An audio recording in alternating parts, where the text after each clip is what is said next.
Star Wars. Hello, you beautiful nerds. Welcome to the Banthas podcast, where we talk about sci-fi, fantasy, horror, and all the popular art that we love. Also, we do it drunk. Mostly drunk. Drunk. Always Buja kaka buji dato. Yes, if you didn't know, we are fluent in Huttese over here at the Dark Banthas channel. I'm your host, Jedi Master Grayson. I'm joined as always by my co-host and brother Bill. How you doing? I'm doing great. It's motherfucking Star Wars Day-ish. Star Wars Day-ish. That's right, guys. This is a very special episode of the Drunk Banthas podcast. It's pre-recorded, so we can give you that sweet content on May the 4th, Star Wars Day. But as always, talking about Star Wars is always more fun with friends. It's always exhausting. Yes, also that. He is a lover and a fighter, and he's the funniest guy I know besides myself. Money Starweather, what is going on? What's happening, man? From a far away galaxy of mine to a far away galaxy to yours. Thank you for having me. I was here. Here we're breaking down the Star Wars Holiday Special. So I watched it about 100 times, and I'm totally here to talk about it. So that I know that's the only thing that we're going to be talking about. And did I get the wrong memo? No. Yeah, The- unfortunately. You got all the wrong stuff. Okay, whoever's sending out these memos, the last few times I came on doesn't hold up. Came here for virtual karaoke. We weren't doing that. I had to pretend I watched these movies that I didn't watch. Now we're gonna talk. What do we talk? What do we? Well, I'm glad that you brought that up because the person that we had in charge of that is our next guest. He's you want to introduce our next guest?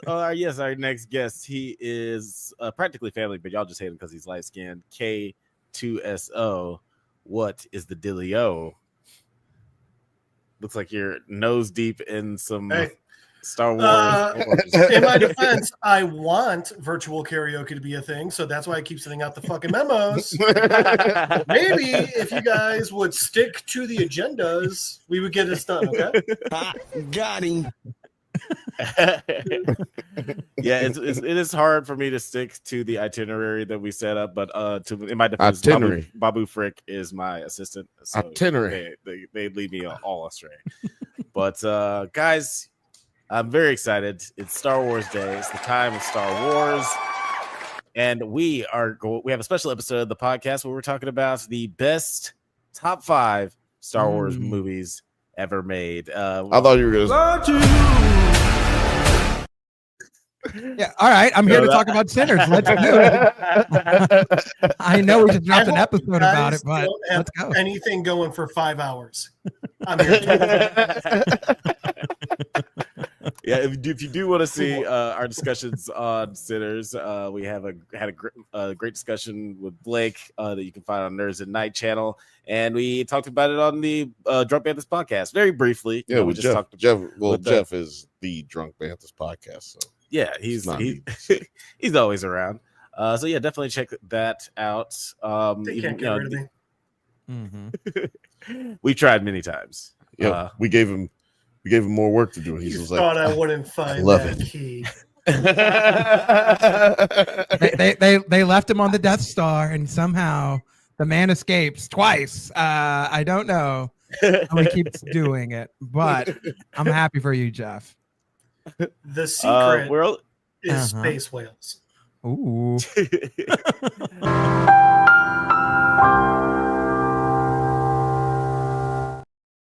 We're only going to be talking about live action theatrical release films. So no Star Wars Holiday Special. We're not talking about the Clone Wars, Bad Batch, any of that good stuff. Just going to be focusing on the theatrically released movies. We had an in-house vote. Jeff's going through it. K2. We all gave our top 5s and some of our top 10s of our favorite Star Wars movies. We gotta let him speak his mind. What's the problem?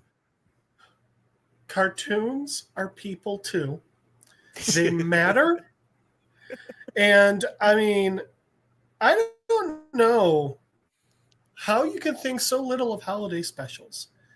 In what other fashion do we get to meet Chewbacca's family? What he's fighting Too far. Yeah, it's not often you get to see a geriatric Wookiee masturbate to a pop star. It's good times. It's interesting movie. It's what But, the people want. It gets going. That's what I came for. I was all here for it. And now I've got to come up with a top 5 somehow. Don't come too fast. Fun fact, that's what Chewbacca came for too. That's right. Everybody's coming. Don't come too hard. Just make sure you do it everywhere. But I'm excited to get into this combo because this is a hotly debated. Took the reins of that coming. So such a hotly debated subject. Obviously, Star Wars. Everybody has their favorite. Masturbated. Sorry. So let's go ahead and get right into the nitty and the gritty. After all of the votes, number 5 is Star Wars: The Force Awakens. Now, wait a minute. You added all the votes already? Yeah. I don't trust your math, nigga. I mean, you're welcome to do it yourself. Yeah, what built that's gonna what happen. built that? Did you use a TI-82? Ooh. Wait, what? So wait, no, sorry. Where's your graphing calculator, Alex? You just said letters and numbers, and for what I know from math, those don't go together. So I'm gonna. They do in algebra. They went in there all the time. I don't know if I got them right, but I know they went together all the time. See, that's wait, did you say algebra? In algebra. Gesundheit. But sorry. Oh, yeah. Also, if Star Wars wants to really give some good fan service to the people of our generation, the next new droid needs to be named TI-82. Yep. TI-82. Why? It's the name of the calculator. Oh, it's the graphing calculator that we at good schools had to use in high school. Right. Yeah. Right. That's why I'm not familiar. I was an athlete, so well, I used everybody else's calculator. You know the kids who did your homework, that's what they used. That's what they used. Yeah, the ones you beat up for their homework. Yeah. So even though with a collection of votes, these are our top 5, but I do believe that there is going to be some debate between these films, especially the bottom 3. So I'll open it up to you first, Money Star Weather. What are your thoughts on number 5, The Force Awakens? Don't agree, but I didn't want to speak too quick because I didn't know what the number 4 was going to be. Because my number 5 was Revenge of Them Sis. Now, if that's on the list and it's a little bit higher, a player won't be mad, right? But yeah, that's why I didn't want to speak anything. But this list is wild, son. I don't agree with them with them new Empire's people on this list twice. Yeah, I don't agree with them new people on our list. The new movies I don't agree with on a top 5. So yeah, continue. Yeah. Yeah, I don't agree. I don't agree with any of the new 3. Oh, that's all you're saying. No, so look, no new friends. What I was about to say is, with the ballots, Empire. You said Empire is on there a lot. Mm-hmm. And the actual winners here is crazy. So for those who don't know, we did a voting system very much so similar to the way they do the Oscars. Hate it or love it. You can suck where them you don't on have to watch the movies first. Got it. Exactly. You can suck them on the. Okay, so if you don't like it, put it in the comments. It's the worst way that you can hurt my feelings is making comments permanently and on the internet. Yep, you just hurt my feelings forever and ever. All you gotta do is just leave a comment telling me how bad of a person I am. Doing it. That's why I keep doing it. Burner account. You guys don't know who it is. So the Force Awakens, man, hated it. No, the Force Awakens. It's like the beginning of a really the beautiful beginning of a really bad story. Yeah, I agree that the sequel trilogy didn't end well. Rise of Skywalker is my very lowest on my list. It's the worst. Because you can't help it. Why? It's the worst. Why would you vote The Room as Because somehow science fiction version of The Room as the fucking best Star Wars movie? I know why we all hate it. It's because somehow Palpatine returned, right? Somehow Like, Palpatine returns. yeah. Or even what's the other one? They fly now, right? Like, ugh, stop that. Stop that. I am perfectly fine with they fly now if Palpatine never doesn't returns. and also I'll if tell we you get what. the Black Jedi that we're supposed to get, if there wasn't racisms. Oh gosh, yeah. Go ahead, Jeff. I'll tell you what. So I agree with Rise of Skywalker being one of the worst movies ever made. For me, it's my second to last. But for me, it's not even the Palpatine. It's not even the They Can Fly Now, which still not good, either of those. It is the fact that they actually had a chance to redeem the entire sequel trilogy and threw it the fuck away by making Kylo Ren become Ben Skywalker, a Jedi again. It's a redemption arc. It is literally the rise of a Skywalker. Also I died to save you. Never mind, I'll die to save you. No. You can do it once. You do it twice, it's stupid. Yeah. Stop dying to save everyone. You can't die to save everyone. First of all, you either got to die to just start either dying or saving. But just quit fucking trying to do both. But no, that movie, Rise of Skywalker, should have been the rise of Skywalker. Like, why make her a Skywalker, right? Like, come on. It was in the movie. It was there. It was written in the movie. And then they just said, fuck all of them. Identity theft is not a joke, Jim. Yeah, Jim. And you know, that feels like it's like that one is pretty low to the bottom of our Star Wars top, overall list. Right. But let's talk about the bottom of this list. Jeff, what are your thoughts on Force Awakens? I agree with Blake that I don't think it should be number 5, but I disagree with Blake because I think it should be a little bit higher. Personally, I also had Revenge of the Sith as my number 5. I had Force Awakens a bit higher. I'm right. One, because frankly, it was a great movie. It was very everything about it I enjoyed, and if you go back in time and you remember how you felt when you watched that, you're like, Star Wars might be back, especially after. Even like when you're a kid and you're trying to like episodes 1, 2, and 3, you're still just like, I'm trying to do it, but it's not easy. But I mean, Force Awakens legitimately gave us what we wanted. It had a great story. It had a new hero. It did thing that, again, I don't know why they then walked backwards for the Ahsoka series.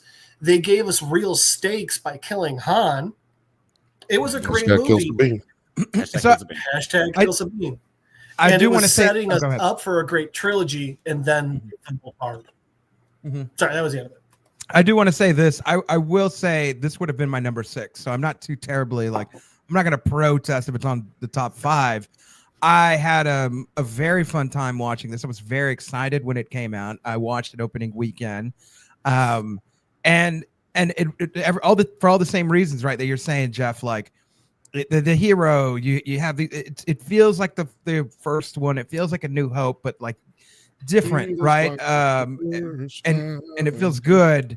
And yeah, they have to kill a legacy character, right? It's like what they do in Scream. They get like Scream 5. I'm not going to give away who dies if you haven't seen it, but like it feels like that. Like they're reintroducing something for the old fans, something for the new fans, but they're doing it in a way that's very familiar. And I also, too, one of the things that I did enjoy about that movie was very early on was what's his name? He plays the fucking pilot. Phil? Isaac. What's his name? Isaac. Oscar Isaac was one of my favorite parts, especially in the beginning, in the very like first few moments when Kylo Ren comes and he captures him, and he's quiet and he's like, "All right, so do I talk? Do you talk? Who talks?" Right? Like that was everybody laughed in the theater. I will always remember that moment. I laughed and I was like, oh, they're doing some like comedic writing in here. This brings a lot of joy to my soul, like that they're bringing in a little comedy in here. That's sort of what they're doing in movies now, right? Like a real, like just calling somebody out because there's this awkward moment. That for me was just a small moment, but I enjoyed it a whole bunch. I enjoy these characters like Finn wielding a lightsaber when he's not like a chosen anything so far. And I wish they would have done so much more with that. And then to go to the end and she's trying to hand the lightsaber to Luke. Like I remember leaving that movie feeling very hopeful for what was to come, only to be, like nut kicked, every 2 years after that. the next 4 or 5 years, right? Like I would say it was more of a forced nut kick. They did it from far away. Oh no! This was galaxy far away, mentally and emotionally, and force kick, like all the ways. You really touched on a lot of things that I'm just gonna say right now. So first of all, the reason why I can't qualify any of these, any of that trilogy, is because of all of the things you just mentioned about this movie. Promise, potential. The promise is the lies. And yeah, Boyega was supposed to be a Jedi. He was going to be a Jedi. Racism took over and they capitulated to, the fucking, I guess, the redneck Jedi fans out there. I guess it's really what it comes down clan. To. Yeah, who knew there were so many clan members that were fucking Star Wars fans?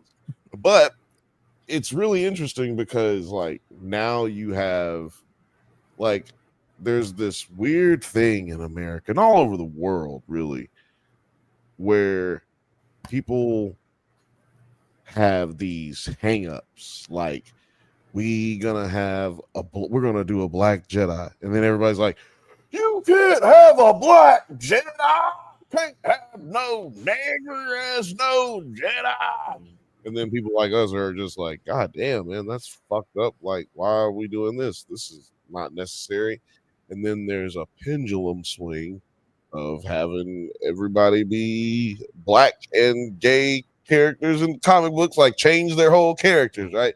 And then everybody goes, you can't have that. And then there's this other pendulum swing of fucking like conservatism. It just swings back and forth where it's like, why are we making politics out of fucking fantasy stuff? Right. Yeah. Nobody had a problem when Samuel L. Jackson had a purple lightsaber, was cutting off Jango Fett's head. Didn't nobody have a problem with that? Everybody loved that. Everybody was like, give me more Samuel L. Jackson. Let's go. Everybody knows the sexual connotations and racial connotations to that. Well, I'll tell you what, Bill, the only thing that gives me hope about what you just said is that pendulums eventually finally just stop in the middle. So good Lord, can we just get to the middle already? This is a stupid fucking pendulum. Stupid. Well, that's the reason we got the just my last little soapbox moment. That's the reason we got Assassin's Creed the way we got it, because people were mad on one side or the other about having not having a black character have its own game, and they split the baby. They said, well, we'll give you a black character and an Asian lady, and we'll just split the baby in half on this with it. So, like, these are the things, because people like to blame liberalism and wokeism. Like me try to be angry. Well, yeah, it's like people like to blame liberalism and wokeism, but it's also the other side of the coin too, where people have this backlash of racism towards anything that's just different. And it's like Jeff said, can we just sit the pendulum down for a second and goddamn just be in the center? So yeah, but things like that is the reason we get Palpatine returned. Like, because people just don't have original ideas and worrying too much about what goes on outside of the actual story, the movie, the a tale a long, long ago in a galaxy far, far away. Right. Yeah. I have so many things to say about just how Star Wars reacts to the audience's reaction. Hopefully, my video will come out tomorrow. If this But is if it's not though, check out the John Boyega video on the Drunk Reviews on Does It Hold? I mean, on the Drunk Banthas channel. Yeah, that one's a few years old. You can definitely check that one out. But I personally really liked this movie. This was my number 5 on my list. I used to go back and forth between this one and The Last Jedi because I do really like The Last Jedi, but it did move down a few notches. Like upon rewatches, like I just don't like what they end up doing with John Boyega's character because he was so well set up in this movie. Like having a defector stormtrooper is a really cool, interesting story.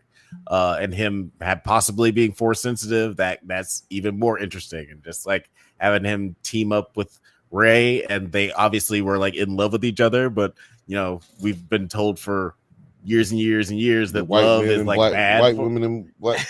Oh, that love is bad if you're a Jedi. That's also an interesting aspect of that. Like, what happens when 2 Jedi fall in love with each other? Alex, I'm going to add one more thing too, and then I'll return the mic right back to you. The trauma. It shows the trauma of being a fucking stormtrooper. Like the actual, like he feels like bad for doing bad things. Like that was a really cool moment. Smoking like with cigarettes to see he's like doing bad things and smoking with cigarettes. Him and his friends they yank the thing. Yeah. let's add a clip in here right quick. Pause. But yeah. The trauma of it is so it's so beautiful to see that because we've not explored that. It reminds me of the conversation in Clerks that has to do with Star Wars, where it's like, the guy's like talking about. He's like, would you work on the Death Star if you were a plumber or something? And he's like, what? Because they were all innocent. And the guy comes in. He's like, I'm a plumber. I work for such and such union. And let me tell you, if you were a plumber and they, no matter what the contract was, like, you know what the risk is, right? Yeah, right. Like, about the guy working for the mob and he gets killed, and he's like, he knew what the risk is, even though the money was good. He's like, so you have to, if you're an independent contractor, you get to pick the jobs that you want. So just to go back to this, like these kids were taken. These kids were taken. They're no longer, the cool thing is they're no longer clone troopers anymore. Like, right. So like, these are actually like people where the Empire's like, we don't have enough troops. Like, we just have to go to all these different planets and go take your kids. And it don't matter what it looks like. And it don't matter how they feel. And they still feel feelings, like, at the end of the day. That's a cool thing to go into. So go back to you. I'm so sorry. Just wanted to add that tidbit. That's a really hide your kids, hide your wife. You could have said to just hide your kids, hide your wife. They stealing everybody out here. Yeah. That's all you have to say. No, as much as I love the storyline in The Last Jedi with like Rey and Kylo, like the fact that they felt the need to teach Finn this story again in the second film is like he very clearly knows about the perils of war. Like, he's a child soldier. Get off my boys nuts. Ding-a-lang, ding-a-lang. And so I thought that his story was really well done in this movie. It's just a fun action movie that just moves. And it falls apart a little bit in the third act, but I thought, and I hate that they did the thing where they make a new Death Star that's even easier to destroy than the last one. But other than that, like, it's a super fun Star Wars movie. It still cracks my top. Well, what about the fact that, and we've never talked about this. What about the fact that Finn how long has Finn have this anxiety, nigga? Like, he just all of a sudden, like, this nigga, like you said, he's a child war hero. Goddamn it! Like, it's assumed. I'm just hold on. I think hero's a stretch. Yes, that is. He was like a child war right in the middle of the road. No, you're right. It was a stretch. I dislocated my shoulder when I was doing it, but I was. But Stretch Armstrong. Yeah, there we go. my point is he had been doing it a long time. You know what I mean? Like it shouldn't be just like, like all of a sudden one day he got PTSD. He was like a Vietnam vet all of a sudden. Well, I assume that, and sorry, not to cut you off, Jeff, but I was just gonna say that No, I good. assume that since they said that he said that he was just like mainly in sanitation, that was maybe his first fight, and then like when he finally saw somebody killing, They moving niggas from sanitation. They moving from sanitation like goddamn Scarface. Hey, numbers is low. They don't clone people anymore. There's only so many children you can kidnap. Yo, that needs to be a bigger. That should have been a bigger part of the story. Then, absolutely, if it was that bad that we moving janitorial services over to combat, that could have been like if you want to focus on like the perils of war in the second movie as like the B plot for Finn. Focus on that kind of stuff. Like that, there's a lot of stuff that they could have, really dug into with Finn that they just kind of forgot about. Go ahead, Jeff. But then we'll move on. I also like the idea of the Empire or the First Order or whoever just sitting around being like, yeah, but like we don't have a way of cloning people anymore. Like, God, how are we gonna get more soldiers? And like Kenneth in the corner being like, wait a second, guys. Have you heard of kidnapping? It's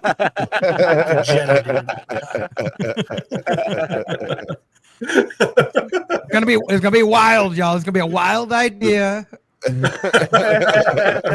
Hear me out.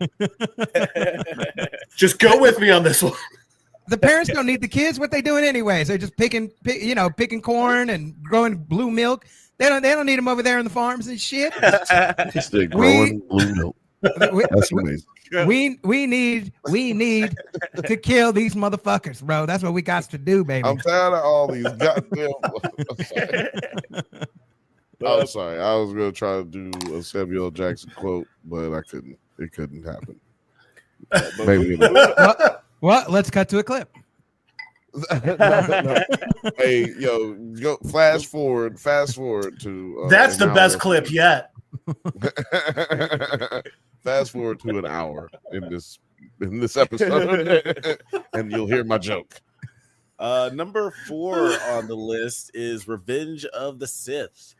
Now, this is all the prequel movies have been praised and hated. It's very divisive. Praised by who? Just me. I praised them. Which you didn't hear me. Yeah, like that. Like the producer who got crazy rich off it. Roll Tide. Yeah, people definitely credit Dave Filoni for quote unquote like reviving the prequels. Adding a lot of lore and TV shows that bump up all the actions that happened during the prequels. And also, there are people who grew up with the prequels, like they're their first Star Wars movies. Like that's how they identify with Star Wars. So it just has a special place in their heart. But Bill, I'll let you go first. We technically grew up with the second one. I mean, if you weren't born when the first one came out, then you grew up with the prequels. But I mean, to be honest, I was gonna say that Not true. Theatric experience could have been it either was when they re-released it, or you were old enough and you caught it the prequels, right? That was one of the two. Or you I don't ever remember it being in theaters. They re-released when they did the re-release of when they added the new like effects or whatever. They re-released it in theaters for a couple weeks. Yeah, I do remember that, but by the time that's not. But you'd already seen it like 17 times before that. Yes. Yeah. So that's different. That's different. But I'm just saying there's somebody's experience that maybe their parents took them there. That was their first. I'm just speaking in generalities, not my own specific experience. My specific experience, probably much like Alex, probably much like everybody here. I had seen all 3 of the original, and then my first theatrical experience was the prequel series, Phantom, Clones, and then this one that we're talking about here. That's all I'm going to say on that. Bill, back to you. Phantom Clones Revenge. I like it. That's a great. Clones Revenge. That's a way cooler movie title. Oh man, it sounds like, but unfortunately, it sounds like it has Steven Seagal in it. Do me a favor, please. Get out of here. Get out of here, man. He's the only Jedi without a lightsaber that just sort of Aikidos everybody. That's kind of cool. They said I couldn't have one. I couldn't have one. Because I couldn't make one. I said I ain't gonna make no goddamn one. I said, man, I'm gonna tell you these motherfuckers up, man. Goddamn. 4 minutes long. The movie's 4 minutes long. It's him running up and trying to kick a dude, and the guy cuts his foot off, and they just end the movie. And the credits are longer than the entire. But Bill, what are your thoughts on Revenge of the Sith being at number 4? And where did it land in your top 5? I think I saw it somewhere. Really good. Let me see. I do have your list. Pull up my list, motherfucker. I'm Okay, sorry. but only because you asked me so nicely. You have Revenge of the Sith as your number 5. Brothers. So you had Empire Strikes Back as your number 1, Star Wars Episode 1, Phantom Menace Whoa, number whoa, 2. whoa. What? You're fuck? spoiling, man. No, these are just these are. Well, just yeah, I guess. mine. I guess I'll talk I'm about that. aware. We'll Okay. get all those. Okay, yeah, but I had it on. We're just talking about that one. Revenge. 4 and 5. What were your 4 and 5? It was. I had it at. Yeah. No, Alex, can you tell me what my 4 was? Yeah, your 4 was Rogue One, a Star Wars story. Okay, cool. Okay, yeah, and then 5 was Revenge of the Revenge Sith. of the Sith. Revenge of the Nice, Sith. nice, Revenge nice. of the Sith. There we go. Yeah. You know, I had to make sure Sorry, y'all had. a pretty good freak out there. I'm sorry, I had to make sure it was some respect put out on the motherfucking name of the goddamn Star Wars. That's what we're here for. Okay, because y'all motherfucking be forgetting. Because y'all like got this trauma, and this trauma bonding of hating on the prequels. But the fact of the matter is they're not that bad. And actually, it's been proven because these new ones is terrible. Ooh, goddamn, they is bad. Because they tried real hard to try to make it better. We're gonna make these better. Ooh, they gonna be so much better. Fuck out of here. Them motherfuckers garbage. I woke up the next day. There was so much shit in my bed. I had to get 2 new beds. You know what I mean? Like that's how bad it was. It was so bad. So I just feel like this is kind of, validating right here. 20 years of, going up to bat, fucking fighting, fist to claw.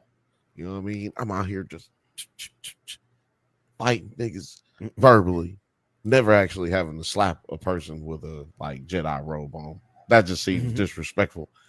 What win do I get slapping a dude with a fucking lightsaber in his hand? What is that? So yeah, I'm glad now to be validated. Number 5, boom.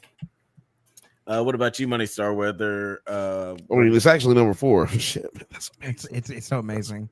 So I'm very happy that this is number 4.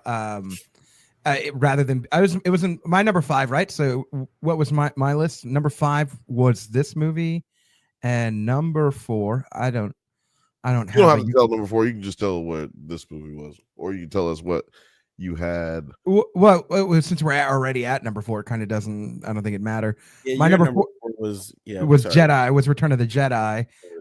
But Sith was my number 5. So I'm obviously very stoked that it's a bit higher, because this was my favorite of the prequels, even when it came out. As they came out, I love Phantom Menace. Obviously, I'm a kid. Whatever the toys I had, I still have all the toys. They're still in the boxes. I wasn't like the biggest fan of Jar Jar Binks even as a kid. I was like, this guy's a little on the spectrum. Does he ride the short bus? I don't really know, Right. So I wasn't like, oh, I'm a Jar Jar fanatic or whatever, but like I loved Qui-Gon Jinn. I absolutely loved some of the lore that was going on with like, this is how we get introduced to Kenobi. Okay, the pod race scene, right? Like Phantom Menace. There was a lot of stuff to the prequel that I really loved, but this one for me, and I really enjoyed Attack of the Clones. That had a special place in my heart just because of the big fight scenes. There's like 45 minutes worth of fight scenes, right? Like that last bit of it. It's so cool. Whether you're like, oh, that's real or not real or whatever, fucking looks what. We ain't never seen Yoda fight before. That's kind of crazy. I didn't say it was good. I said that's kind of crazy, you know. But that was neither here nor there. Christopher Lee being Count Dooku. Let's talk about this. Hold on. Dooku. We can call him Dooku if you want to be professional, but you know, me and Hims was on the. Oh, there it is, right there. He's lighting up. I can't believe I put mine away. I just wanted to say thank you to Bill for not slapping me. I remember watching this movie though in theaters the opening day that it came out, and I was senior in high school. I think it came out. Did it come out 06? Am I wrong? Can you look that up real quick as I'm talking? I just want to verify. I think it came out in 06. 05. 05. Then it was still a senior. 20-year anniversary. Okay, I was still a senior when it came out. No wonder it's out of the theaters right now. I was still a senior when it came out. But yeah, I loved how dark the movie got. Right, like we hadn't seen a dark movie like this since like Empire, where it's like the tone feels dark, bro. Anakin kills kids, and I remember children's. I remember the scene ended like it just like sort of swipes, right, the little swipe that they do, and like I felt like that meme of Padme and Anakin. I don't know if we could pull it up or you can pull it up in post, where it's like Anakin and Padme are talking in the field. And yeah, you do it in post. It's gonna make it funnier. But where they're talking in the field, and she's like, you know, Anakin says something, and she's like, "But you're not for real, right?" Right? And he's just like staring at her. Like I felt like that. I was like, Anakin, you really didn't kill kids, right? Right?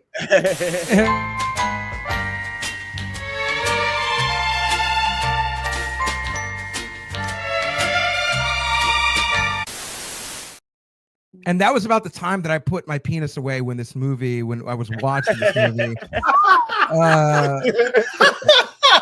They start fucking. It was gross.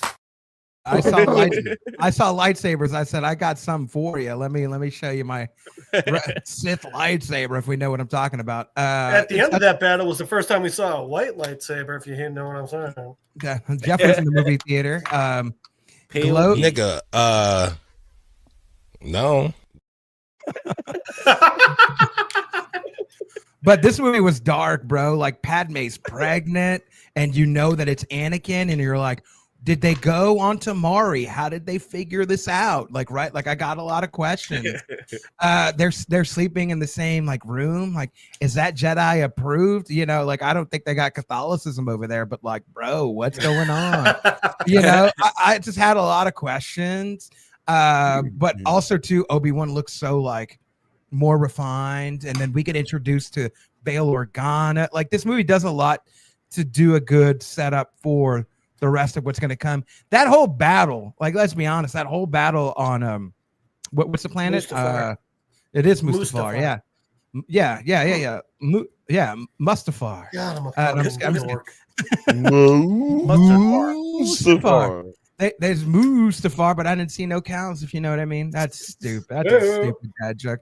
But Do me a favor, please. Get out of here. Get out of here, man. And that's been my time, y'all. Thank y'all so much. No, but that whole battle on Mustafar, right? Like that's fucking dope. And they trained how long for that fight scene? Like that's incredible. And it showed. It really, really showed. Believable. Like it's kind of, you know, believable that he got lit on fire. The lava traveled like a whole foot to go on you, and then you just lit up like a Christmas tree. I don't know, man, but you know what? It makes sense. Like I get it. It almost feels like symbolic more than like literal for literal. Like this is, we have to realize like a long time ago in a galaxy far, far away. And who's telling these stories? Like, you know, whose man's is this? Whose man's is that, man? Because he's angry right now. And then the whole thing with these stories? I didn't start laughing at it until I was an adult, but where he's like, no, Everybody knows what I'm I talking about. hate you. That's good. The Yeah, no, that was a good one. That was a good one. I try to quote it. It was Not mad. pretty. Yeah, it took me a whole day to memorize that quote, but that quote though it's laughable now, but also too you're like, yeah, he's an angry. Hey, yeah, angry guy. Hey, Darth Vader's doing some therapy for his body, but is he doing therapy for his mind? Maybe he should go to BetterHelp. I think your question, no, he was not. Yeah, no, obviously not. And that's how you become a Sith. Long story short, is this movie. But yeah, I just had a fun time. Oh, and the scene where they kill all the Jedi. Jesus Christ! Did everybody cry on that scene? The scene where with the younglings. The scene with the younglings. The scene for me was like, this is how you know it's a good scene in a movie.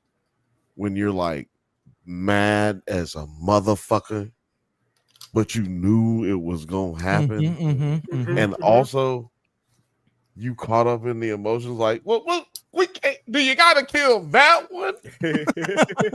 When they killed Coyote Mundi, I kind of cried a little bit. I had the toy from the first two movies. On Monday? Who they killed on Monday? Or Coyote Mundi, the guy with the cone head. The conehead elder figure. When they I'm not making fun of the way you pronounce it. By the way, terrible person. I didn't ask about that. That's not what I said. I didn't say that. I said I cried. Was he touching Jedi? Was he touching younglings? No, just Jeff. No, no. Well, but I asked him to.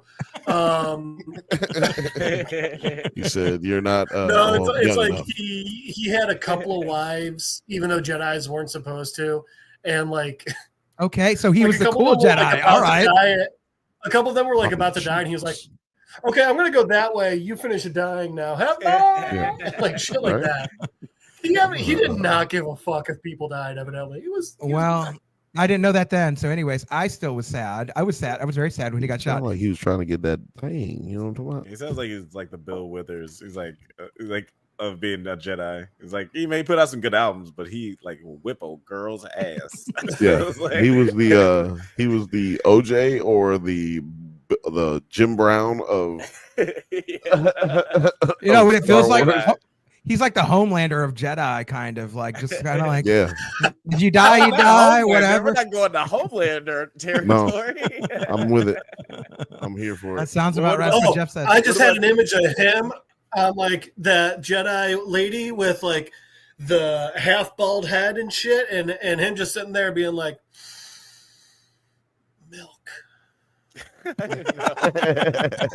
Blue milk specifically. So I have a question about the editing and the requests we can make to cut shit out. You can put all of your that might not have been the smartest thing for me to say, huh? You can send all of your requests to the Drunk Banthas Gmail. But what were your thoughts on this? On number 4 here, Revenge of the Sith. So I had it as my 5, and Force Awakens was my 3. So like they were just. So actually, that was. I'm very happy with this Revenge of the Sith. So first things first. The top 5 100% deserves to have one of the prequels. Regardless of what you think, you could hate every single one. The fact that we got them, the fact that they were made, that we have this story, one of them deserves to be up here. And I could not agree more that one is Revenge of the Sith. I think there's also something to say about the fact that this being the third one and clearly the darkest, it was... I feel like it was a smart move for people who. So my older brother is 9 years older than me. Star Wars is his favorite thing ever. He introduced me to Star Wars. It's part of the reason I love it so much. So I think people of his age range and people of our age range, I feel like having the darkest one be the last of those prequel trilogies is so smart, just in the sense of like, okay, it's at a point where people watching can appreciate the not happy ending. So that I think is brilliant about it. But also like this one might be like the most real of the Star Wars in the sense of you got people acting on emotion. You have obviously Palpatine greed, desire for power. You have the Jedi acting in fear, which is interesting considering how much they're like, no emotion. You have Anakin fighting to just, he's doing evil shit, but he's doing it out of love to try and protect the life that he wants, the family he wants.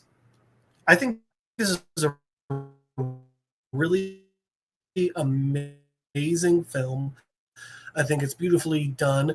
And now I've got to keep it to film school. I don't know if this is true or not because this friend is a known liar. But he said one of the things about the prequel trilogy is the actors were actually told, like, maybe don't act as good because we want to try and match the energy of these new amateur actors from the original. But I feel like this one didn't have as much of it. I feel like this Revenge of the Sith was like hey, it's a bit campy at times. It's a bit predictable at times, but like, put it out there. We don't want you doing a scene with an emotion tied behind your back. Like, fucking do this. So yeah, I just everything about Revenge of the Sith, I think, was done very well. I very much enjoyed it. I will say my number 4 on my list was Return of the Jedi. For a whole host of reasons. It was the one when I was a kid that, I saw these very young. I think I saw all 3 of them when I was 6. And, Return of the Jedi ending on such a hopeful note. The good guys win. And, I mean, like, at that point, probably the coolest, maybe not the coolest, one of the coolest lightsaber fights we've seen, and this one ended with the good guys winning. In fact, I had this up earlier, but this is Luke's Return of the Jedi. Lightsaber. Yeah. Probably my favorite one. It's flat out. It's one of the reasons green's my favorite color is because of this movie. Or I'm sorry, Return of the Jedi. So that's one of the reasons why I chose that for 4. But like I said, Revenge of the Sith being number 4, I appreciate it. I appreciate the respect it's being given. And I can appreciate that possibly I was wrong in my rankings. I think Revenge of the Sith is that good of a film. Ooh. All right. Just to First of all, he almost made me cry right there at the beginning. I just got something when he was talking about, because this be the things that I've been saying for years, No. You didn't cry on mine? Like, what the fuck, bro? No, it's just because he made it sound important. Well, in Bill's defense, I am a lover and a fighter, so I'm leaving right now. I'm gonna tell you what he just did. I'm gonna tell you what Jeff just did.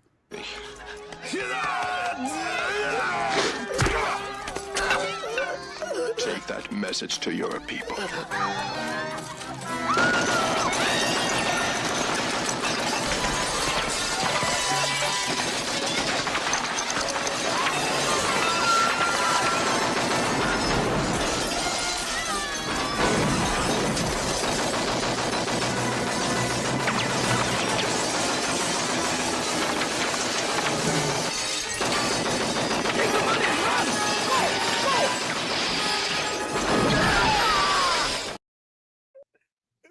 Okay, sorry. It starts to get funny. I mean, I love that scene, but I thought we weren't showing Star Wars TV shows. That seems so funny because, like, right when you think he's about to stop. Hold on. It's so funny to us.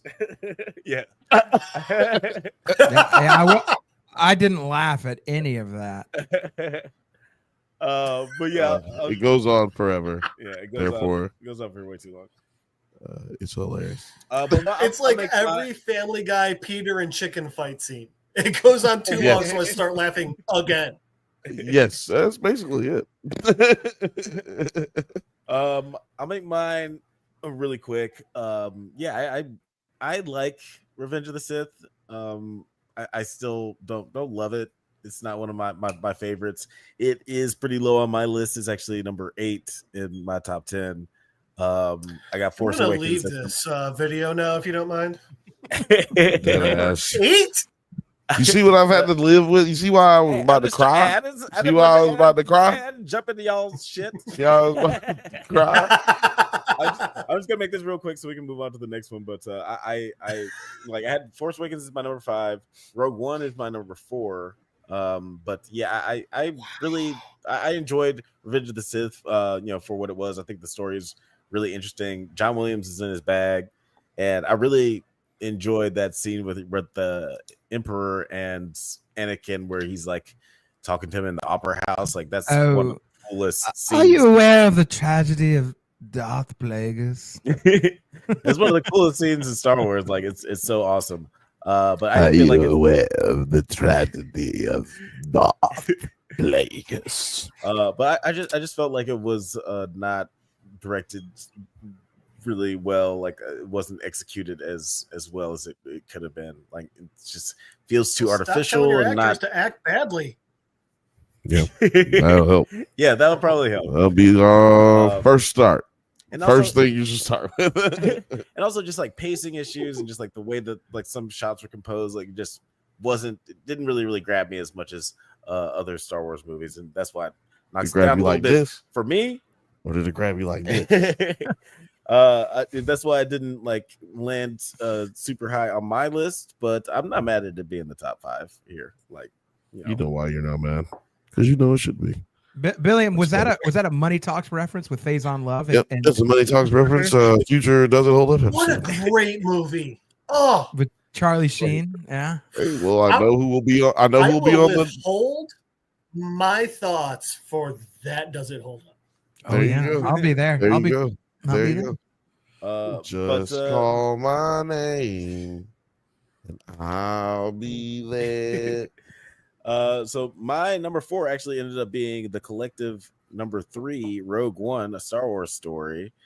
Money, I'll let you go first. What did you think of Rogue One, and where does it land on your list? Wait a minute. Your number 4 was. Wait a minute. I'm confused about what you just said. We are now moving on to number 3 because it was Alex's number 4, which is Rogue One.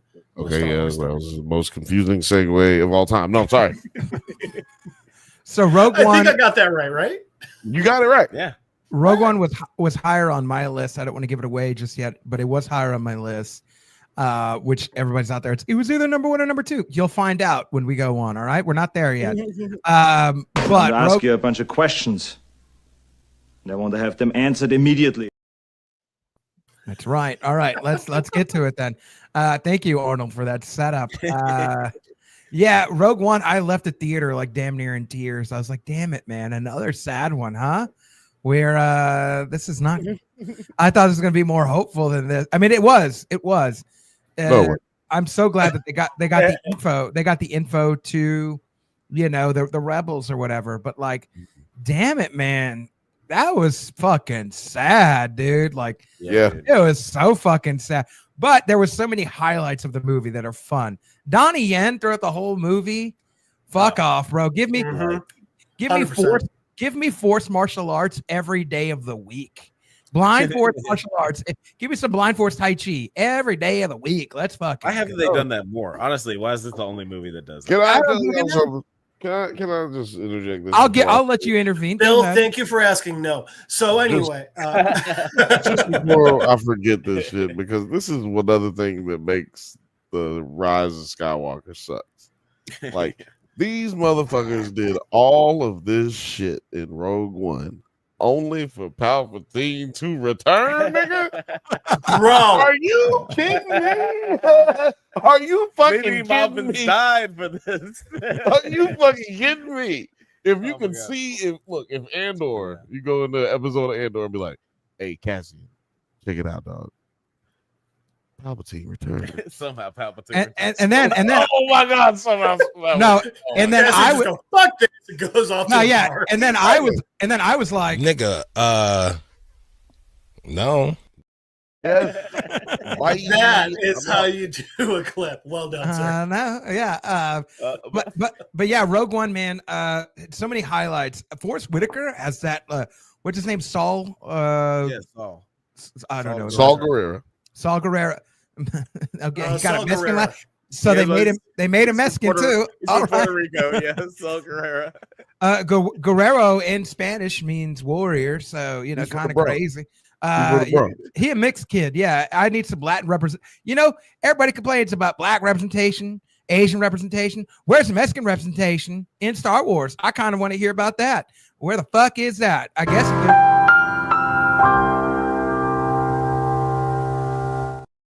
And that was the hate mail letter that I sent to George Lucas at Lucas Ranch. That was, and then I got banned for life. And then he made Rogue One a Star Wars story. Well, and then they put what's his name? The guy who's the head of Andor. What's his name? Tony Gilroy. Yeah, no, the guy who's the main dude in Andor. Andor Cassian or whatever his name is. Oh, Cassian Andor. Cassian Andor. Yeah, he's a Mexican dude. I guess we get some Mexican representation finally in this movie from him too. Diego Luna. Diego Luna. Yeah. That's him. Yeah, he's great. Very Mexican name. Yeah, exactly. We need some representation under my administration. Get lots of representation. Yeah, like I love representation. I love feeling represented in this movie. Kind of honestly. Finally in the Star Wars universe, but besides being like, oh my god, the representation, whatever, that movie's a fucking great movie. That last 5 minutes with Darth Vader fucking vading everybody up, bro, in the hallway.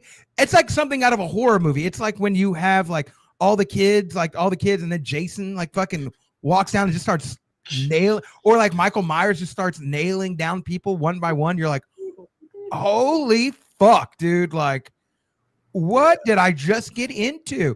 We actually have a clip of it right here. Hold on. Put it in. Right here. Oh yes. Take that message to your people.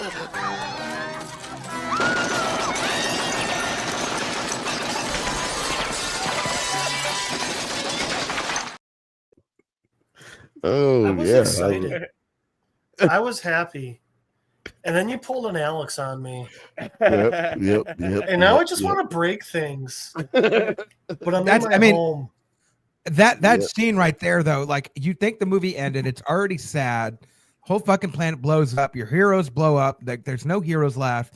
Then they're on the ship, and then Vader's just like, get this one, bro, in the darkness, and all of a sudden you see the lightsaber show up, and you're like, what the fuck is gonna happen? Dude, the movie is incredible. It was made incredible, and it also had nothing to do with anything that we'd seen before. It was more on like the political aspect or the struggle. I call it the struggle, right? We are seeing the struggle bus being ridden by the rebels. Yeah. And it's such a great intro to go from the Sith time into the New Hope, because you're like, bro, these guys are getting beat up left and right. Like, we do need a New Hope at this point, because they're riding on fumes, bro. They on E, and the light came on the gas tank, and the gas station is 10 miles away. Can they make it? Can they not? Like, I don't know. But obviously we all do know. Next time on Dragon Ball Z. But yeah, the direction, very well done, sir. The direction of this, the director was Tony Gilroy, right? He directed the Andor, and he directed. Tony Gilroy. Oh no, Gareth Edwards. Gareth Edwards. That's who it was. That guy is incredible. There are like rumors, I guess it's a well-known secret that Gareth Edwards did direct the movie, like in name, and he was hired to do it, but apparently Tony Gilroy also came in and did a lot of reshoots for the film.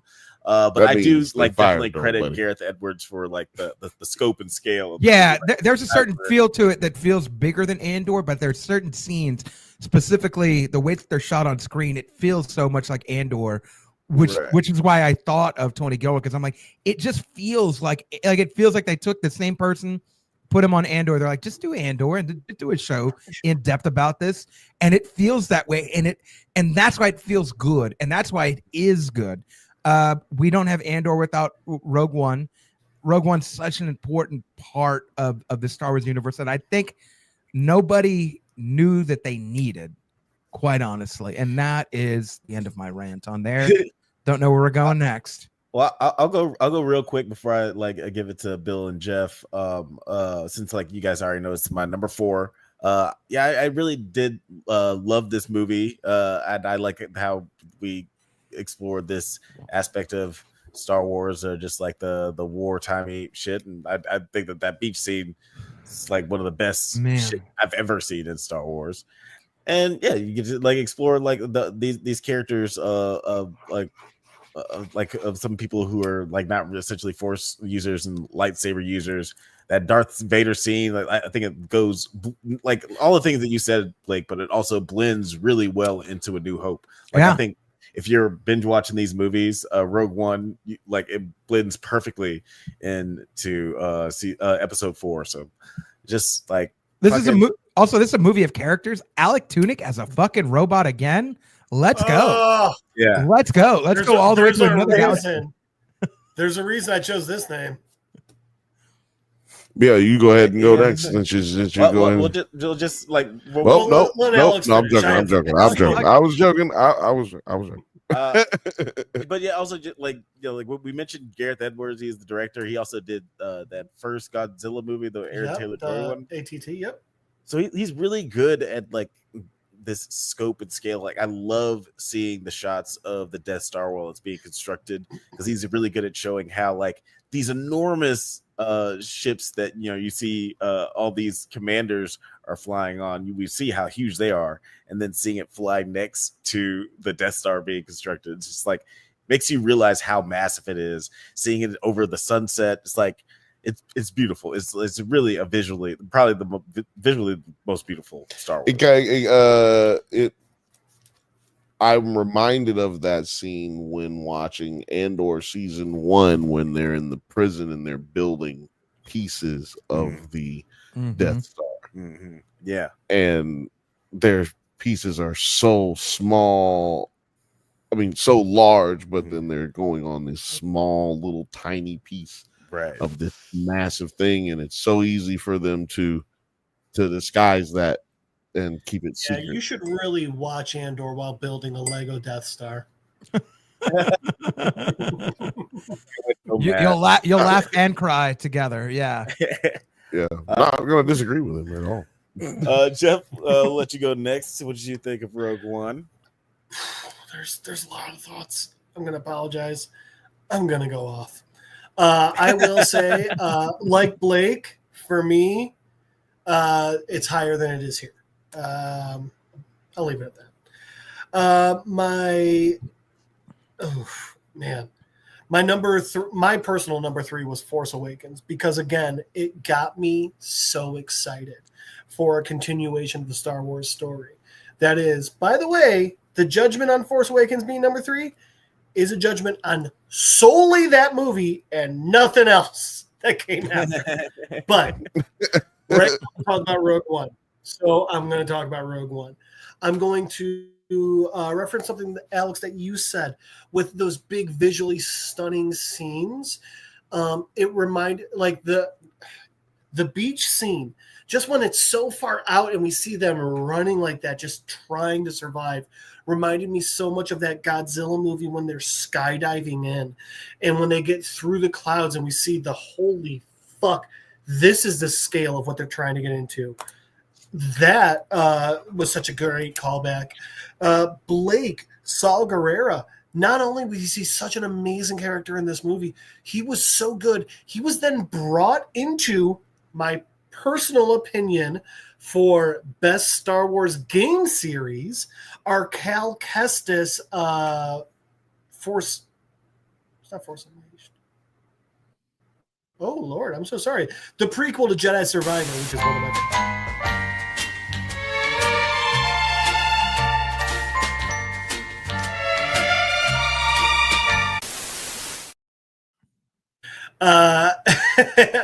It was Jedi Fallen Order. I'm so sorry.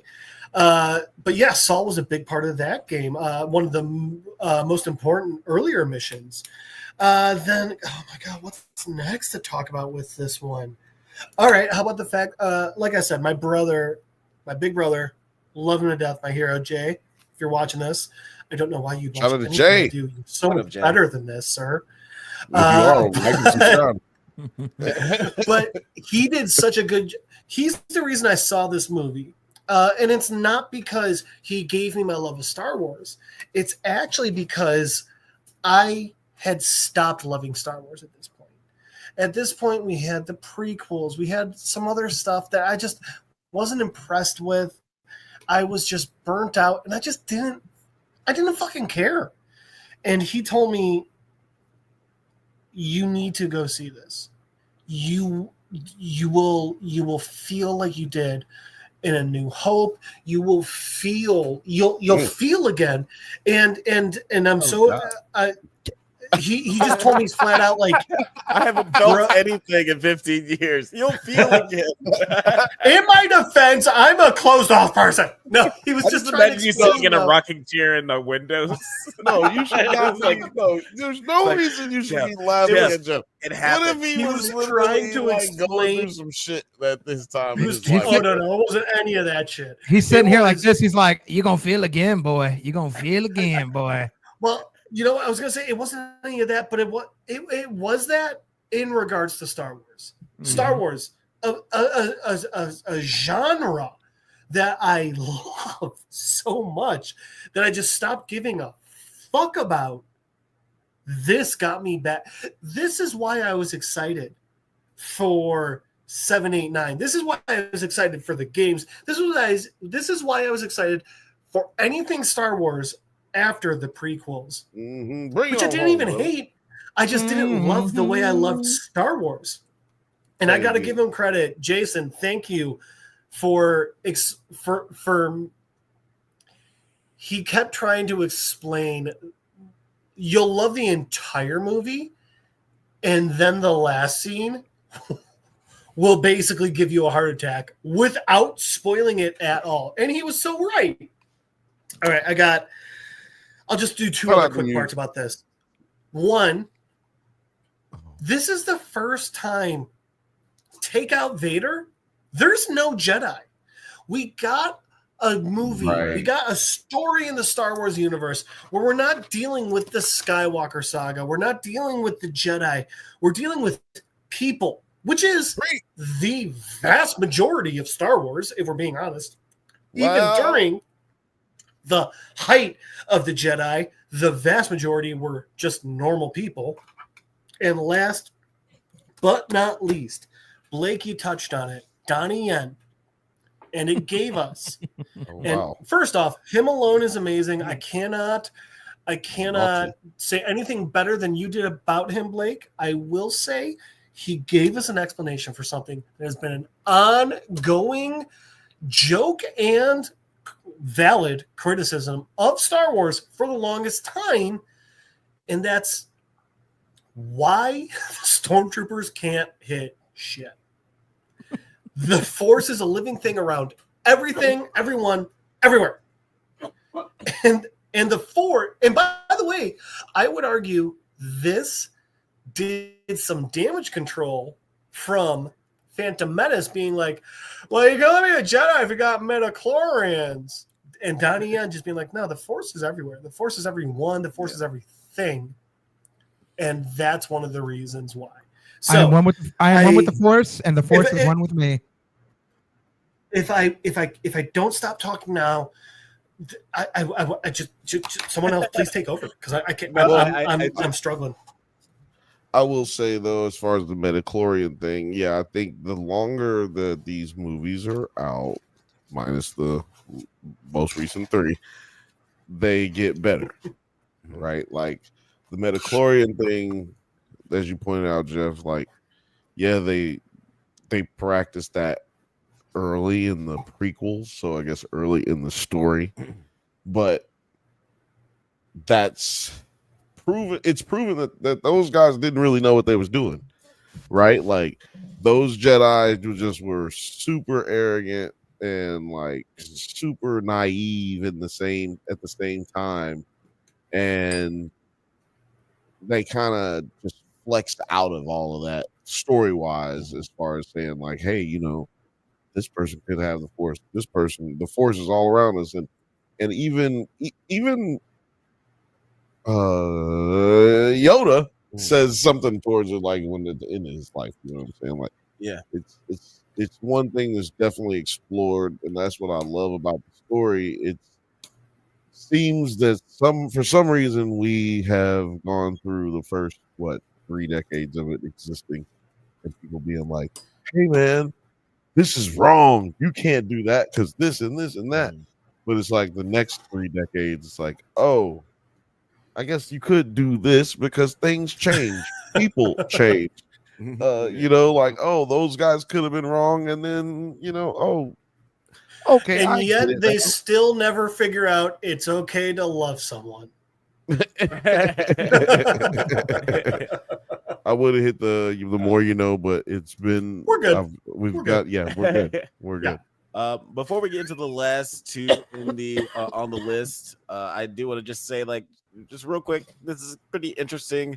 5 through 3, three very different movies. Just to remind everyone: number 5, The Force Awakens; number 4, Revenge of the Sith; and number 3, Rogue One. Is this the part where you tell everybody to like and subscribe and make sure you go out and check out the store channels? This is the part where you do that. Yeah, and then you say, "Hey, if you want to join the members on both the Nerds at Night and the Drunk Banthas channel, you should go ahead and do so. If you can't, do that so I can get some more bourbon. Yeah, go ahead and do that so I get more bourbon. Go ahead. Yeah, same there.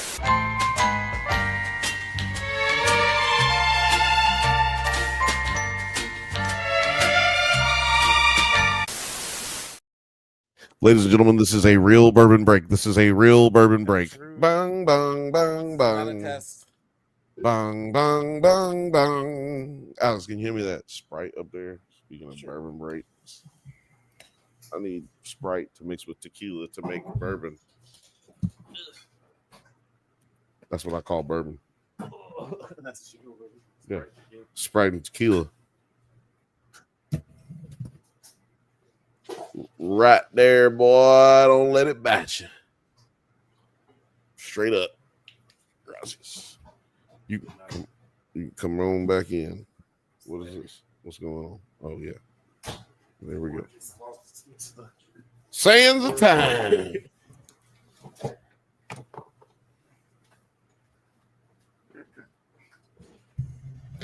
Two-minute penalty for bourbon. Bong, bong, bong, bong. Bong, bong, bong, bong. Bong. Y'all go to them hockey games? Where they do that shit? No, I don't go to hockey game. We don't really have a hockey thing going. We have a local. Oh, I guess not Austin. There's Dallas. Yeah, that's 4 hours, and I'm not gonna go. I'm not gonna go. I'm not gonna go watch the Stars. Get out of here. I mean, but you could be a fan though. It could have been. It is a possibility for you to live in Texas and be a fan of no, not for me. Of the Stars. I only watch 2 sports. Why would I watch other ones? I watch boxing and MMA. That's what I do. That's why I'm a lover and a fighter, because I love stuff and I love fight. I love fight. I love fight. I'm just probably go to the doctor, Blake. You've been talking really weird lately. I'm just a fighter. I'm a fucker and a fighter. It's very similar. Quick, before I was gonna pour you the Espolon. They're still small. Yeah, but, you drink Whitey's. You drink Whitey's tequila. I need shit on me while I'm doing. I need to buy you another. I need to buy y'all another Erodua for like mid-year sort of like summertime, because I know y'all love it. Did y'all love it or not? I feel like it's one of my favorite. Yeah, we loved it. Well, look, it's one of our favorites. We drink tequila around here. See, it's our mom's favorite drink, and it's our favorite drink. I didn't say it wasn't. I just said I need to buy another Erodua. Yeah, absolutely. I moved over. To tequila. You don't know how to spell Umdula Oblongata? Sound it out. Yeah. So that's what I was saying. Jeff, is our bourbon is tequila and Sprite, but I'm gonna give you this point right here, Alex, to go from.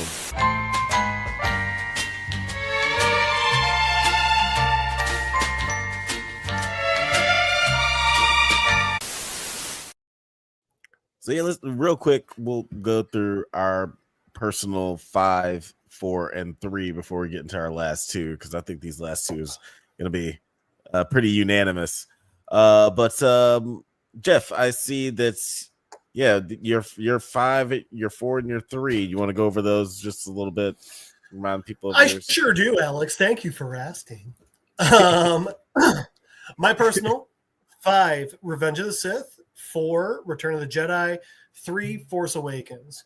Again, I knew that I wanted and needed to have at least one from each of the trilogies in my top 3. I felt that this was a good way of doing it in the sense of the order of importance to me. While the prequel trilogy, 1, 2, and 3, weren't my favorites, I do appreciate how important they are, especially the older I get. I will say part of the reason why I find the prequel trilogy so important is actually a lot of the fan theories. The Jar Jar is a Sith Lord, I find interesting. I would love it if they confirm it. Until someone who's written a single Star Wars anything, professionally, I'm not going to believe it. But I think it's a fun theory. More importantly for me, it's there's one small thing from Revenge of the Sith, one small theory that I've heard that I personally believe and I think is good, and that is the whole, Palpatine studied all the former Sith Lords, including how to extend a life, and it wasn't her extreme sorrow that killed Padme. It was that Palpatine took her life force and used it to keep Vader alive. I believe it for a bunch of reasons. We don't have time. I've already spoken too much. So that's why. That's my number 5. Number 4, like I said, Return of the Jedi. That was when I was a child. My favorite. God bless you. Excuse me. Force bless you.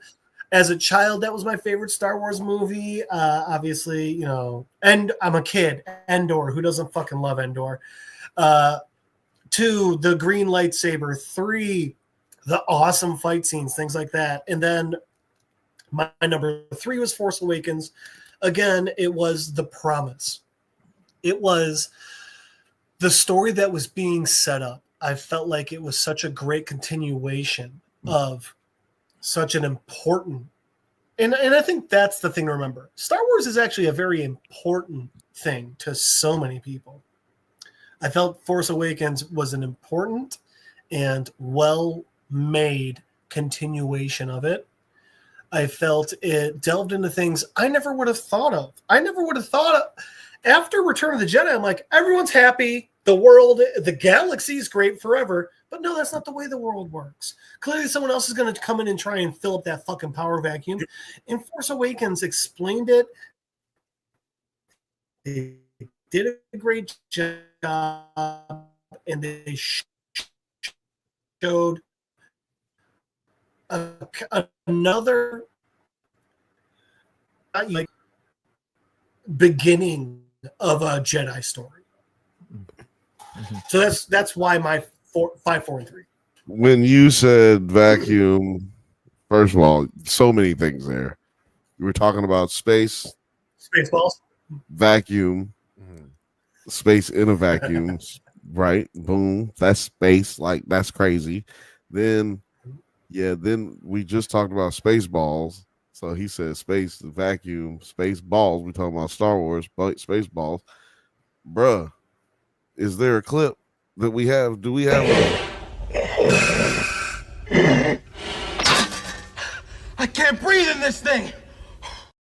Yeah, it's a clip of Return of the Jedi, I think. That was a good one. Yeah, that's right after. That was, you hear me? was actually the desert. scene that I wrote. Yeah, he got muted after the fact. That's hilarious. Oh dear. It was a bad It's gonna be an interesting video to joke edit. ahead anyway. Fucking cut. Bill, I see Your 5, 4, and 3. You see, do you want to read it off? You want me to read it off? Oh, mine? Yeah. Oh man, yeah. I'll read it. 5 for me was Star Wars Episode 3, Revenge of the Sith. Then from 4 was Rogue One, Star Wars Story. Good movie. And 3, Star Wars A New Hope. Good movie. Oh.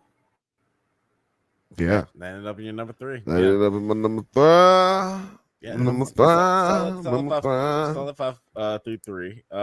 My 5 is the best 5. No, I'm done. And then you want to add? I didn't want to say if you want to add before. My list is what it is, sir. My list is what it is. It's out of sight. It's dynamite. My list is what it is. Jive Turkey. Go ahead and move on to another list.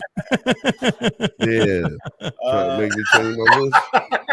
They're gonna change my list. Ain't changing my list. My top 5 or my 5 through 3. My number 5 was Force Awakens. Number 4 was Rogue One, and my number 3 is Solo. I love. Y'all know how I feel about 5 and 4. Number 3, right? Solo, super fucking fun movie. Every time I watch agree. It's just like more and more fun. It's just like I don't know why people hate it. It's just we actually watched it together fun, at the same time, if I'm not mistaken. Right? Yeah, we watched it. We were like, "Yo, fuck it. We just got this new Disney Plus thing. Who cares? We'll try it. We'll try it out." Everybody said it was terrible, but we'll try it out. And we watched it. It was like, that was a good movie. I actually love this. That actually was not a bad movie. That was a tasty burger. That was a tasty burger. I could legitimately say that like there are some of my favorite Star Wars moments in that movie, and they're like really high stakes, really well shot. Fucking Ron Howard in his bag, and I actually loved Alden Ehrenreich as Han Solo, and I love Chewie in that movie. Chewie actually has conversations with people in that movie. Like I love Gambino as Lando Calrissian. Doesn't make me love the whole movie, but I love him as that. Right. Yeah. No, that's fair. You know, I get it. You know, and I that's why I kind of love the way everybody was voting, because everybody's movies are kind of all over the place, and as far as what eras end up in like the top or the bottom of their list. But yeah, me personally, I just wanted to give Solo. I'm not mad at Solo being in any top 5, because Solo was a shit on movie for no reason, and it was unjustly damned to the depths of bad moviedom, and it shouldn't be the case. Yeah, it's definitely not one of the worst Star Wars movies. It doesn't deserve that. It doesn't deserve that, right? But Money, what was your 5 through 3?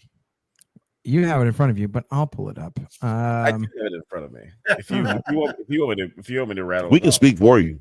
That's fine. If you need a representative, let me know. What's up? I vote for you. So many offensive things. We will let Jeff speak for you. That's okay, white man. I'm okay with that. I've fucked up enough shit. All right, my number 5 was this. I don't think we've talked about this movie, Revenge of Them Siths. That was my number 5. We haven't talked about that, but it was almost like Revenge of the Sith, but like it just more minorities. Return of the Jedi was my number 4, and then A New Hope was my number 3. Okay. So I don't feel like it's like a crazy like offboarding list. Not at all. So, and I feel like this is really important. As the white man, I think I have some things that everyone needs to listen to. You know, I don't want to listen to Allman Brothers if that's what you're saying, or ABBA, or ABBA. Right, jokes aside, nigga. No, I do want to listen. But jokes aside, I want to listen to the Allman Brothers. I have a theory. I have a theory of why Solo was hated as much as it was. The first is that we just had The Last Jedi that a lot of people hated for bullshit reasons, which are girls can't be a Jedi. Why is a black guy so important in the universe? So I think like that carried over into hatred for Solo.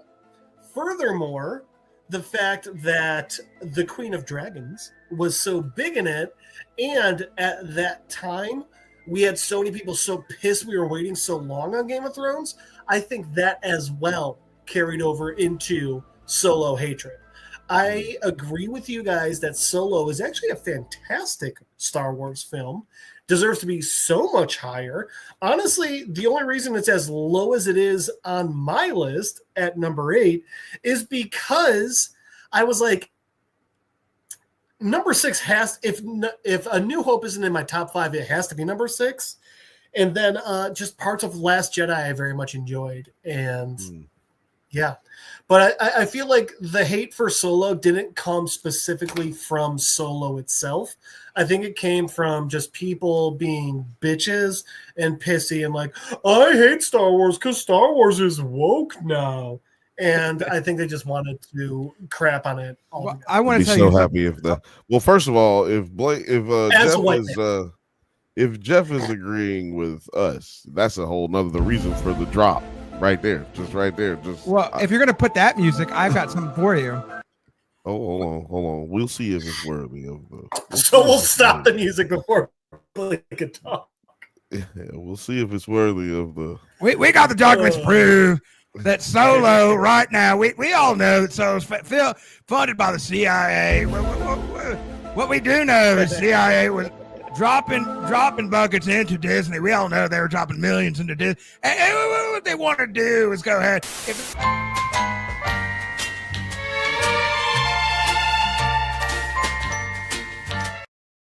And that's why you should go to Infowars.com. It's going to be everything you said. So yeah, we got Jeff's 5 through 4, right? We had everybody's 5 through 4. Yeah, okay. 5 through 3. 5 through 3. 5 through 3. So now we're on. Everybody got 5 through 4. I started us off. Yeah, I started us off and spoke way too long. 5 through 4. So, enjoy editing. Yeah. Let the game go begin. outside, nerd. Get out. But yeah, no, Will. So now it's for the last time for the last 2 on the list. Number 2, New Hope, Star Wars, the first and the original Dundada. Jeff, the pedophilia. Jeff, I'll let you go next because you said that you had this one kind of low on your list. It's not in your top 5. How did you feel about this being in? It's in his 6. He's an honorable mention in this one. In this case, yeah. How do you feel about this? I'm not going to be at all. I'm not at all upset. It was number 2. I think that makes sense. I think. I'll be honest. My list had some politics in it. I'm not going to lie. My number 2 was Rogue One for a very important reason. Again, it's what. So A New Hope is what obviously got us all into Star Wars. It got us excited. It got us just loving it. Mm-hmm. Rogue One, for me, was what redid that. And obviously, I mean, like I said, I was about, I think 6, maybe 5 when I saw the first Star Wars, A New Hope. So for me, when I was old enough to really appreciate it, Rogue One basically was my A New Hope. Rogue One was what got me excited about the series again. You know, so there's a lot of that going on for me. But I understand why A New Hope is number 2. I completely agree with it. Again, I think I politicked it a bit. And it was really hard for me to put A New Hope at number 6. It was, but when I look at each individual film standalone, that's why I ended up doing that. Yeah, I'm not angry about it. You walk alone. You walk alone. Sorry, I'm gonna try to find that clip and put it in here. You know, that's what us great Jedi do. Do you guys remember that from Angel? Angel fans here. No, but in my defense, my name's not Alex, and I'm not unhealthily obsessed with that show. You know what? I mean, That is fair. Those two things are true. And that was Doritos' joke of the night.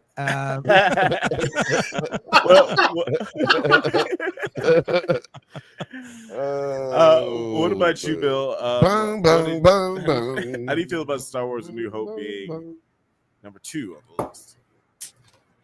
I don't remember where I had it, so I think you had it at number 4. Let's go back real quick. yeah, I think it was at number 3 or number 4. I'm not mad at it. Yes, you're number 3.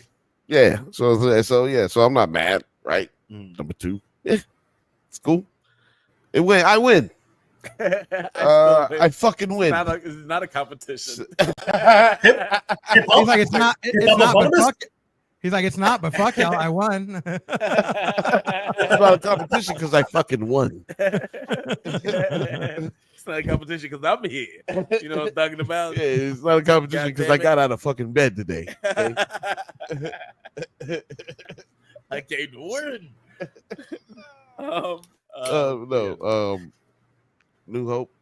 New Hope Changed the game, man. It changed the game. You don't have Dolby Digital surround sound without A New Hope. Right? Yeah. You know what I'm saying? Like, that's crazy shit. They still haven't made anything better audio wise for a movie than goddamn Dolby Digital. You go to the goddamn theater, you listening to motherfucking IMAX is renting that shit out. Exactly. So I'm just pointing out that they changed the game, man. So it's got to be up in the top 3 at least. Yeah, it's an upper echelon. It's the only reason though, because the fucking lightsaber battles, wackest lightsaber. It should go as proof to the producers and directors and writers going forward, even in this time period. You don't need a bunch of crazy lightsaber battles to make a good Star Wars movie. You need to just make a good movie. That's all that's really necessary. Yeah. It's like I'll make my take really quick before I pass it over to Blake. You better. But yeah, I feel the same way. Like these movies are kind of hard to talk about because like everybody just loves the first Star Wars movie so much. But yeah, to your point, yeah, like that the lightsaber fight, the only one that we get is pretty terrible. But it still just has so much majesty about it. Like, and it still introduces this new world and makes us so interested in like terrible. The lore. Such a good, nice way of putting it. Wait, terrible? You said? Yeah. Terrible is a nice way of putting. Yeah, it's not good. That's how strongly he feels. But yeah, it's still just like a really good movie. The way the pacing, like every time I watch it, it's surprised by how well paced and well shot it is. That first like 15 minutes is incredible. It's just really, really great movie. Though not perfect, like the next movie that we're going to be talking about. If you can do math, you can probably guess which one it is. But before we get to that, Money, I'll let you talk about. I'll let you. You know which one it is. All right. Before we get to the Phantom Menace, let me talk about this movie. I love the Phantom Menace. I'm going to frame it like this. I'm going to frame it like this, and it's a very interesting way that I'm going to frame it because people, you either get it, you don't get it. So for those that don't know, I do a lot of murder mysteries, and I am hyper performative on Scream on the NerdsAtNite channel. And if you go to Rotten Tomatoes, the way that Screams are rated on Rotten Tomatoes are Scream 2 is number 1, Scream 1 is number 2, and Scream 5 is like usually number 3. And the reason that Scream 1 is above Scream 5, I feel like, is the same way that I feel like A New Hope is the way that it is in here. And for my money, and I just want to let people know, when I did my list, A New Hope was number 3 for me. And I actually had Rogue One as number 2. So I say all that because you can't have the movie you couldn't have Force Awakens higher than this movie because in the same way that you couldn't have Scream 5 above Scream 1. They're sort of reimaginings, remakes, screamakes is what they call it in Scream universe. Okay, talk about it. You can't have that without the original being there already in place. They're like, oh my God, this feels so much like the original, and then they did this extra thing. But remove that first part of the statement. If you were like, oh my God, they did this so much like the original, remove that and just be like, oh, they did this other thing. Yeah, that other thing is nice, but you need a reference point. A New Hope is such a great reference point for Force Awakens, right? There's so many similarities, parallels, things to draw from. But if you don't have anything to draw from, and if you're drawing from a shit movie, it's going to be a shit movie. But if it's a good movie and you're drawing from it, then the movie has to stand out even higher than that on the list. So I bring all that up because it's very similar to this, right? Like Force Awakens is in our top 5 as we've seen this evening, and A New Hope is just a bit more higher than that because it doesn't need to be a perfect movie. Scream isn't a perfect movie. There are better there's better kills in Scream 5 than there are in regular Scream. However, there are just things that are original, like they're just original. Like there are reference points that are original. You're like, they weren't doing that before. I ain't never seen no two suns and shit. I ain't never seen no lights. What the fuck is? I don't care how short it was. I ain't never seen no lightsaber. What the fuck are they doing? You know what I mean? Like that's fucking weird. The full. I never debated about. Get out of here. Get out of here, man. I ain't never seen no Jawa. What the fuck is a Jawa? What's a sand person? This thing's weird. Hey, look, wait a minute. First of all, we're not going to be saying racist things on here. Go outside, nerd. Get out. Go. I ain't got. We're not going to be disrespectful here. What's a sand person? Well, it should be Jua. I got you. But what did they used to call them though? Because everybody said that it was racist. What do they call them? Yeah, they were the sand people. If you're asking for the racial slur, you're not gonna catch me in that trap. No, they're real. It's not even a racial slur. It's literally the name of the species. I'm sorry. Look, I'm sorry. Okay, continue. They do have a real name. They do have a real name. I know they do. I'm sorry, but no, it don't matter. It don't matter. Yeah, the real name is Jawa. No. If you can not those find a racial people. slur You're name being for them, racist tell me now. and I'll say it. You're being racist now because it's not those sand people. We're talking about a different sand people. Hey, Tuscan Raiders are not Jawas.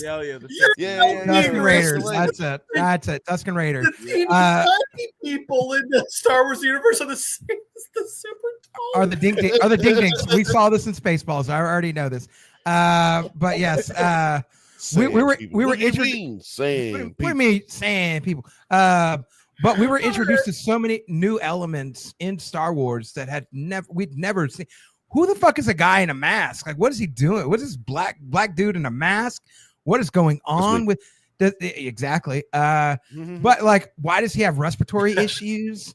Right? Like, why do they have stun guns? They like. What is going? Like they got lasers. If you or your family have emphysema, then you need to get a Darth Vader mask.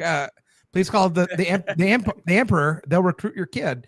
Make him a stormtrooper. But yeah, you don't have any of the things that we really love without this movie. So it has to be so high up in the historical importance because everything else is based off of this. Rogue One is not as important without having this movie. Like it is very important, but it's not as important if you're like, I don't know. I don't know where these guys ended up, or I don't know where these plans ended up, or like, why the fuck did they need Death Star plans if like they're not going to blow up? It doesn't matter. If you never have A New Hope, none of Rogue One really, the stakes aren't as high. Like it's still a great movie, just not as high. So everything hinges on this for it to continue forward for the rest of everything else that we've graded. And I think for all of us, I mean, we probably all started here as a reference point. So there is a huge nostalgic factor to it, but let's remove it. It's a kid who lives on hope, and he's fueled by hopes and dreams. He's a dreamer. We're all dreamers. We're all kids. We want to be better than what we're doing. You're a dreamer. Yeah, we're all He's dreamers. a dreamer. We're a dreamer. We're all dreamers. Hey. I'm a dreamer. You're a dreamer. He is a dreamer. We're all dreamers. And we all want to drink some blue milk. That's probably what we all want to do at the end of the day. You know what I mean? Oh yeah. I mean, I'm assuming it's like eggnog style where there's brandy in it. Otherwise, no, I'm good. The R&B singer. But let's talk about the number one on this. Before we go there, I'm so sorry to interrupt, but Blake, your speech wasn't. You're right. I'm not. Fuck all of you. I'm so much more important. White man.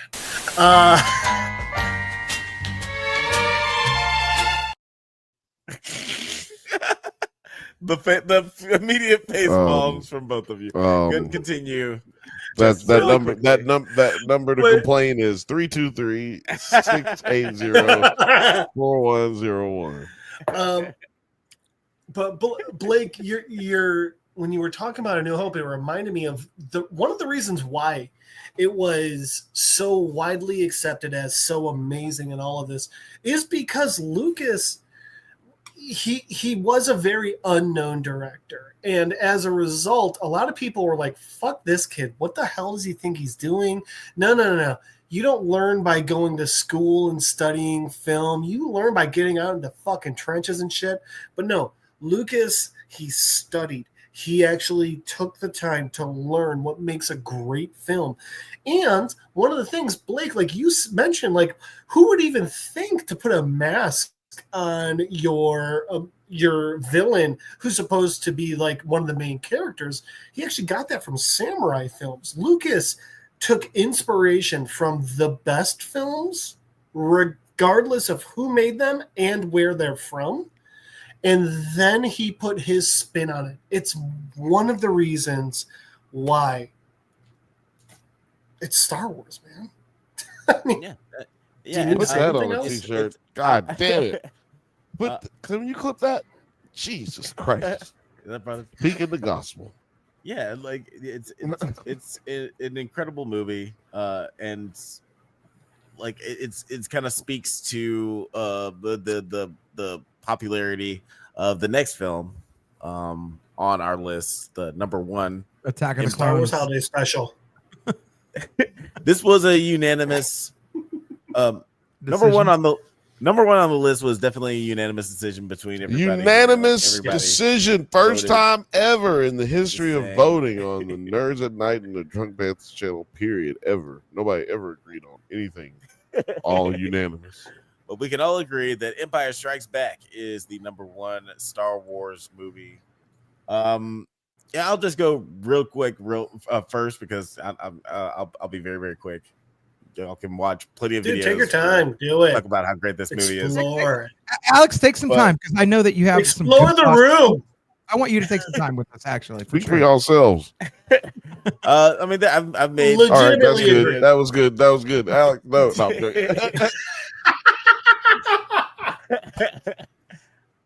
No, I just think that this is like such a great film. Obviously, the A New Hope is incredible, but I feel like the second film really builds with the story, the character development. Lawrence Kasdan directing he just adds so much more darkness and depth to the tones and the way that it's shot. Like I feel like everything that's great about the first movie just steps it up a notch. Han Solo gets a new jacket. Everything's great. It's a pretty great movie. That's overall. That's the reason. The wardrobe change. But it's an incredible movie from top to bottom. Like I've watched it so many times, just trying to find something that's like to nitpick about, and I literally I can't find anything. It's one of my favorite movies, period. And I think it's a no-brainer that it's the best movie in this franchise. You ain't got no brain. You ain't got no brain if you don't think this. You ain't got no brain. You a 3PM. You a lobot looking at boy. You know what I'm saying? But Money, I'll let you talk about your number two and your number one here. So my number two was Rogue One, but my number one was definitely Empire. And I'm gonna say this: It wasn't always Empire. The movie that changed it to Empire was Clerks. Shout outs to Kevin Smith. That was literally the reason why this is number one. The fuck? So I don't the fuck me. I'm not gonna defuck you when you talk. don't defuck me over here, boy. Hold up. Wait a minute. Something ain't right. Don't do that. Don't make me laugh. Don't do that. But yeah, I had always loved Return of the Jedi. It was strictly fun, and it ended. I always love happy endings. Everybody does. Not just from You're Asian a good massage man. parlors. Because I was 12. I mean, I guess that's a given, right? Everybody does. But I loved like the happy ending of it. When I watched the first three before the new ones came out, I was like, this one ends happy. This is how the story should end, right? Like everybody should be happy. They should be singing a little Ewok song before they did the whole remix and mastering and shit like that. And yeah, they did the yub yub. That was the original song, and now they've remixed and mastered it, and it's like it's not yub yub no more. Give me yub yub. Anyways, what I went back to love about this movie is when I heard Clerks talk about, literally it was Dante talking to the homie, and he was just like, it's so dark. He's like, it's everything's so dreadful, and it's like it ends on such a low note. And he's like, that's life a lot of times. Like that's just the way life goes. It's so real. Like everybody's all fucked up. Han's carbonated. Princess Leia's out there. She don't know who's in love with her. Luke gets his hand cut off. He finds out that he's got a new dad. Like, what the fuck? And there's no resolution at the end. Like, Han may be dead forever. Princess Leia may be heartbroken. You really don't know forever. Yeah, yeah. He might just be the newest version of the penny. Yeah, everybody's mostly fine. But like, it's Luke has a new hand. Luke has a new hand, but like, does he know how to like touch his peepees with it? Like, we'll never know these things, like we're never going to find out. It's exactly why we have the saying on this show, hashtag kill Sabine. Oh, sorry, I'll kill Sabine. Yeah. Because all her fault. It's all her fault. No, we got you have to have in this movie. stakes. Yeah, exactly. You have to set stakes. Yeah, and if the less stakes I have, the more hungry I am. And one of the stakes. One of the craziest parts too. It literally it's two parts in one. Is when Han walks in, and the fucking the stormtroopers are there, and Vader's there at the dinner table, and fucking Lando's there, and you're like, well, fuck you, Lando. And then Han shoots at Vader, and you're like, yeah, lasers kill everyone. And he's just like, boop, boop, boop, miming the fucking lasers. And you're you're like, oh, we're all fucked. If Han can't kill you, we're all fucked right now. Like, Blake, I'll say this to the point where they use that to show how crazy strong Kylo Ren is. In Force Awakens, he freezes the laser bolt. Yeah, he upped the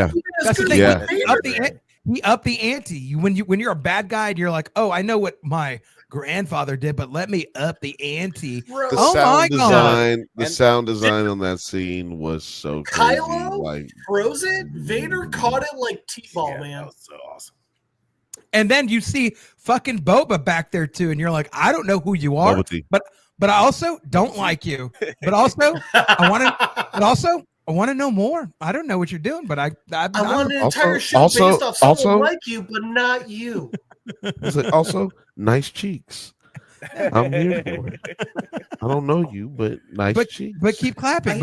I sure hope we see your dad at some point, but I hope his head isn't on his body very long anymore.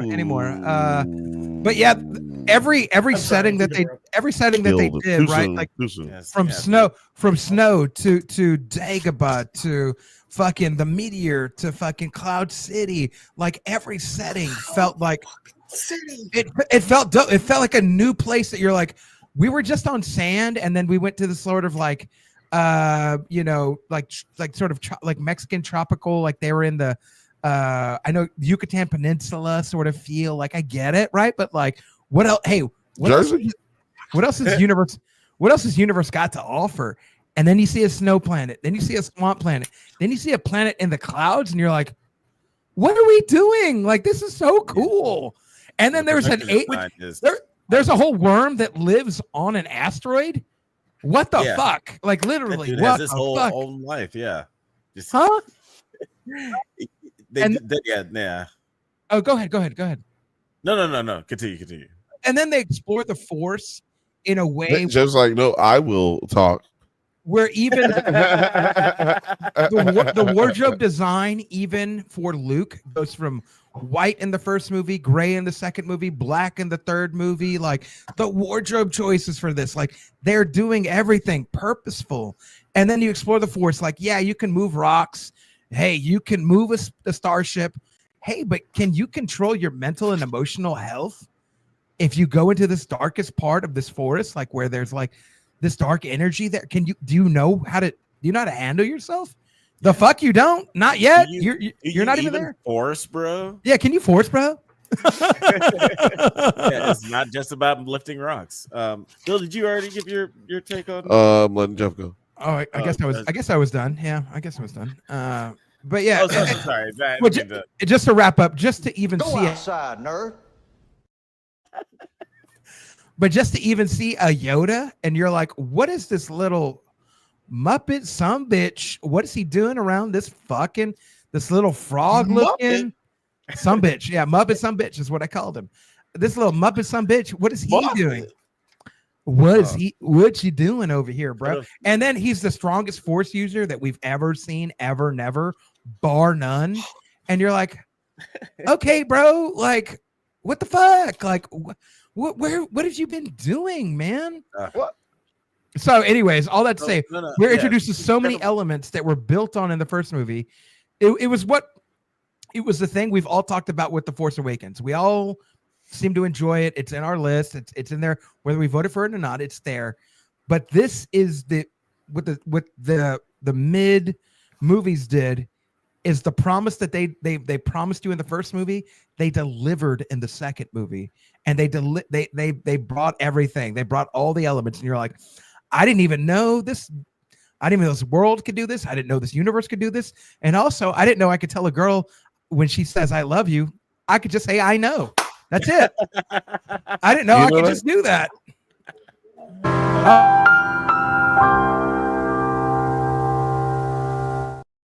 Jeff, your turn. Jeff, your turn. Wait, before you go, Jeff. I didn't know I could just do that. I'm sorry that. Before you go, Jeff, you can't do that unless you're Han Solo. Just so everybody is clear on that. But Jeff, go ahead. Okay. Something I think is important is if Finn tells you he loves you and you are Poe Dameron, you can absolutely say I know. Just put that one out there. Poe Dameron can't pull that off. Poe Dameron can't pull that off. Well, I don't know. Maybe he could. All right. Go ahead, you know what? I'll say it. Damn, go. I'll say this, and I think we can all agree. Empire's not that good. I don't know why anyone gives a fuck. Number 11 out of 11. What's going on? Yeah, no. I took a few notes while Blake was talking. Banthas. So I have thoughts. That's so unlike you. We're gonna be here for another 6 hours. It's so cute. You think I'm gonna wrap it up that quickly? This is a filibuster. I mean, look at little things. Cloud City alone. Like we can understand, we can wrap our minds around a desert planet, an ice planet. That makes sense. They're the extremes. But a cloud planet, they gave us a story about a city floating on the top of Jupiter, basically, and none of us questioned it. it was just such an obvious, okay, of course. Yeah. That's beautiful. That's amazing. That's why. It's because the Jets. Because of the hackers. The Jets. If this was not a part of a trilogy, this would be the go-to for everyone's example of how a sequel can be better than the original. Yep. The simple fact is this is better than A New Hope for so many reasons. We have our lightsaber battle. We have the intrigue. We have the mystery. We have, look at little things. Mark Hamill got in his motorcycle accident. Face got all fucked up in real life between the two movies. And so they fucking wrote it into it. That's how the wampum or whatever the fuck its name is slurred him. And that's why his face looks a little bit different in this one. Which, by the way, if you're a kid, you don't fucking notice the difference. Right.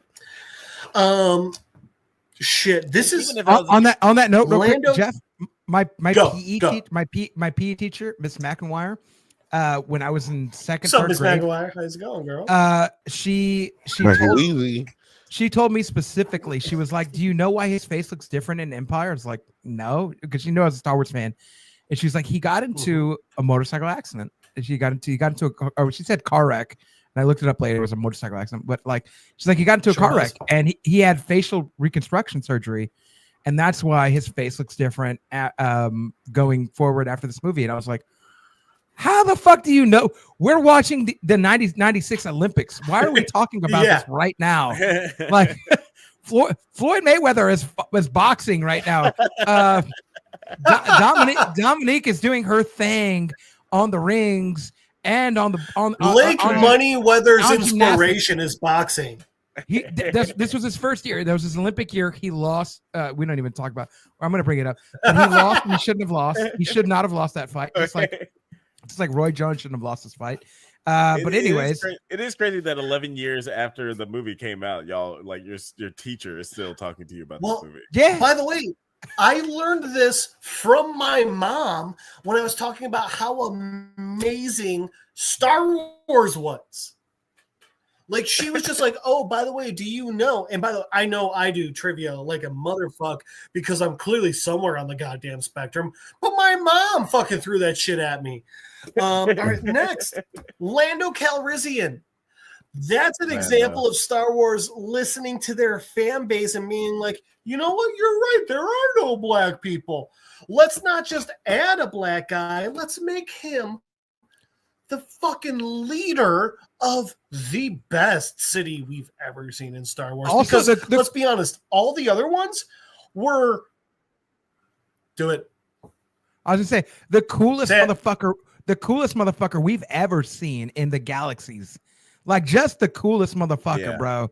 Like honestly, like that motherfucker was just like, "What's up, Han? Remember that game? Remember that time we had the game? Remember that shit? Oh, I'm the president. I'm the president now. I'm the president. Remember I lost the card game? President of this entire planet. What's up? I'm the president. I'm Obama. I'm Obama now, bro. So like, go fuck your mom. Go fuck your mom with the Millennium Falcon, dude. I don't even care. I lost it. I would love it if Billy D just walked up to him. It's like, I'm like Obama, so fuck your mama. Hey, I'm like Obama, baby. So fuck your mama, baby. That's good. When literally before this, we've seen fucking the best town had saloon doors or not proper heating. And then the second they got us to love and fucking trust him, they made him a goddamn traitor. Brilliant. Fuck, Blake, you mentioned the asteroid worm, which by the way is a trope in everything now. You mentioned Boba Fett, who was so good he got a show that ruined his entire character introduced in this. But not only that, let me add this. Let me add this too. Do it. We also got the world of bounty hunters because there are a plethora of bounty hunters that I still have toys of.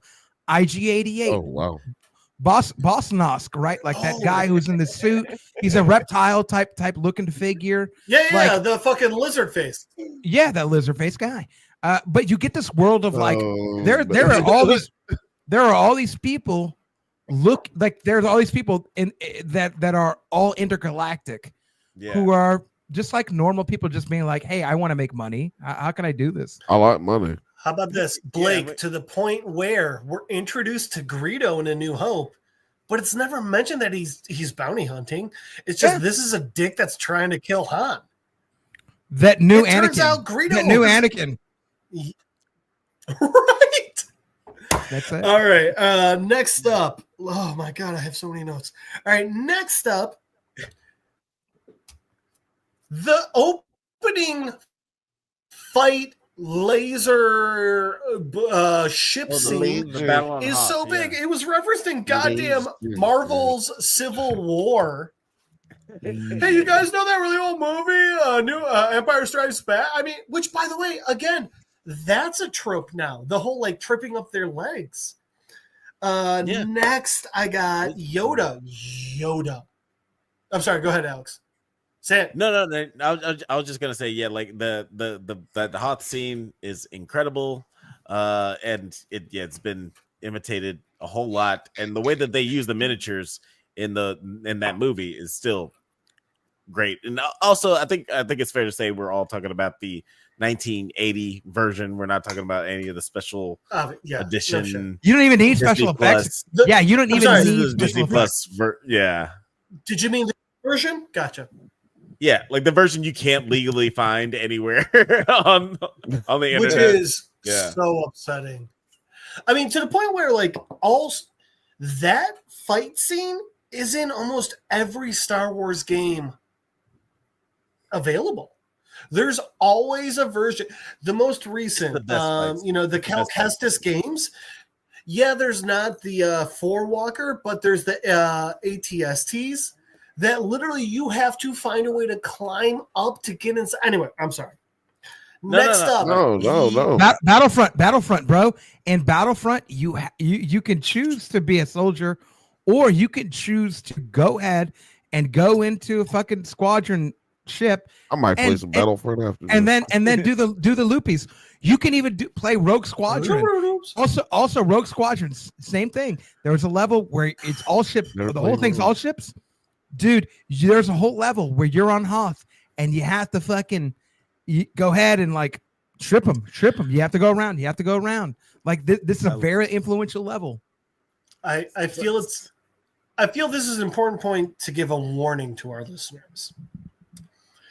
Don't do what I did and play Rogue Squadron on VR whilst really drunk. You lose. I was so close to puking so many times. I've gotten motion sickness from playing VR, and I was stone cold sober. I was sober as milk, and I still was sick for 4 hours after playing VR. I don't know. I don't think VR's for me. But the Star Wars Vader's Apprentice game, I flat out stuck my hand into my ceiling fan multiple times. All right, I've got two more quick things. Yoda. Oh yeah, sorry, you still have a list. Yoda, I told you, I fucking warned you. Yoda, we get Yoda in this movie, and most importantly about Yoda, he explains that the Force isn't about, like, it's not about how big it is. It's not about how big you are. It's literally your willpower. It's 100% like, hey, is your mental fortitude strong enough? That's what fucking matters. And last but not least, God damn it, the big twist. Obviously, Vader being Han's father. That twist, I would happily argue we wouldn't have M. Night Shyamalan if it wasn't for twists like fucking this. No, it changed the entire story making game. I agree. Yeah, this is like definitely like a huge twist there, and also like first time we see a Force use is like basically telekinesis. Like this is the first time we see people move shit around. And sort of introduces the trend of like there's a new force power in every Oh Star God, Wars I movie. hate that shit.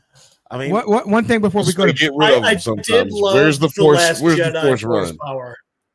Where's the force run? That's all I'm saying. Bring Before we back go- the force run. Before we go to Bill, real quick, I just want to say, I literally did have when I could comprehend this movie, especially as an older person, I felt a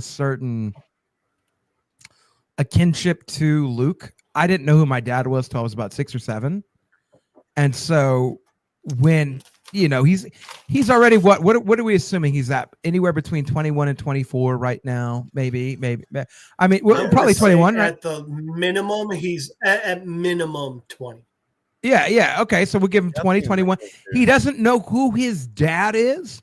Yeah. I did not know who my dad was until I would go meet with this guy. Just I'm not to do a therapy session, but I would go meet with this guy once a week when I was like first, second grade. And finally, I like stopped my mom before I walked in one day, and I was like, "Dude, what are we doing?" Like, she's like, "Oh, he's a friend, whatever." And one day she was just like, "That's your dad," and I was like, "So we keep visiting my dad once a week," and I didn't even know that was my dad. I just thought he was a friend from high school. That's just what I knew, So I walked in and like after 10 minutes, I'm a little kid.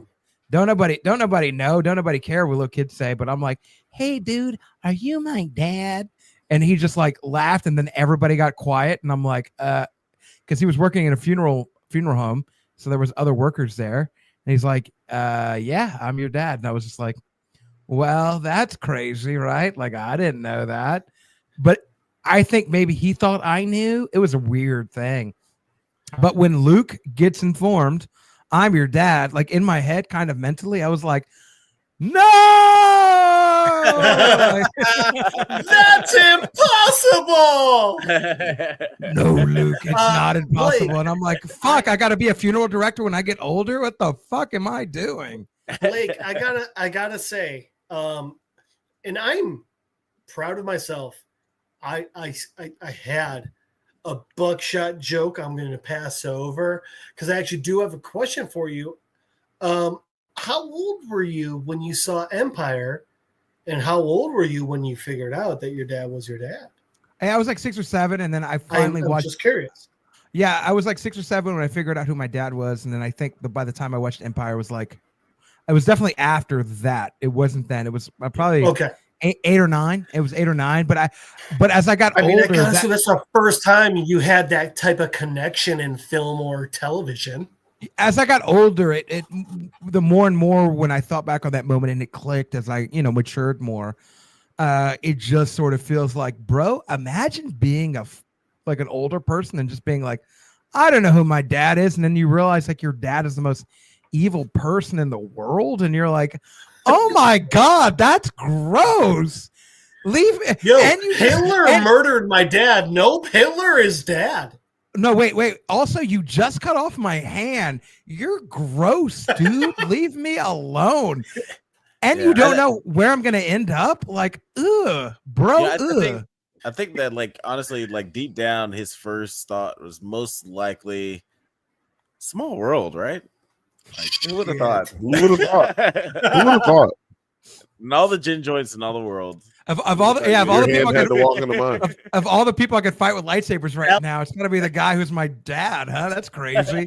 Hey, you're pretty good. Hey, you're pretty good, dude. Good way to bring that back to Blake with that gin joint. Yeah, the gin joint comment, Casablanca. We'll break it down on this show one of these days. Mm-hmm. One day. Bill, I'm so sorry to cut you off. Bogart, yeah. But yeah, Bill, I never got started. What are your thoughts about You've been getting a little excited being number one on the list? Empire being number one on the list, I am good with it. Obviously, I fucking voted for it. I'm good with it, man. Empire Strikes Back, like you guys have said for the last 45 minutes, is it's kind of a hard thing to talk about. It's like everybody. I even tried like cutting it short. As everybody else has already stated, it's a good movie. It's the best of the Star Wars movies. And what if I could take anything that y'all haven't said it's the second one, and I'm fairly certain I called it the second one.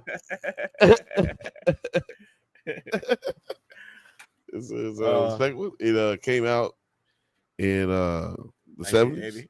Oh, the 80s. Came out in the 80s. Right after the 70s. Right after the 70s. Boo boo boo. I don't know what that motion was. Yeah. I'm definitely cutting that out. Don't worry about it. You're not a Jedi. My best shit is right here, right now. You better not cut my shit out. I can cut me out. This is literally. I'm just now getting to do my shit. You're not cutting shit right here. God damn it. I also love that said you're not a Jedi, but your name is listed as Jedi Master. Right, that's a fact. He's a poser, just Jedi Master poser, Grace. Yeah, this tequila's hitting. As this tequila is as well. But yeah, no, man, it's a great movie. The stakes, like we've said, are set. We are introduced into different characters and different parts of the lore that's just moving, that moves us into another 40 fucking years of movies and television. Yeah.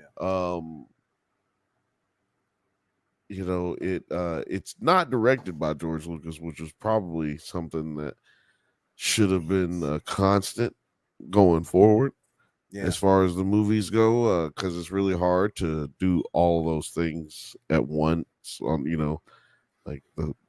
Be in charge of editing and overseeing production staff and lore and the guys who are doing the fucking, what do they call it, the storyboards and all that shit. It's like no, not the Vienna sausages, nigga. I'm talking about the storyboards.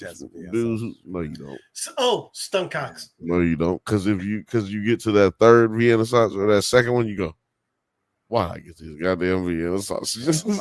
We have different reactions. I guarantee it. I'll knock 2-3 cans down right now. I know for a fact you will not. 3 of them motherfucking cans. Right. No, sorry. All right, yeah, I got one more thing to say.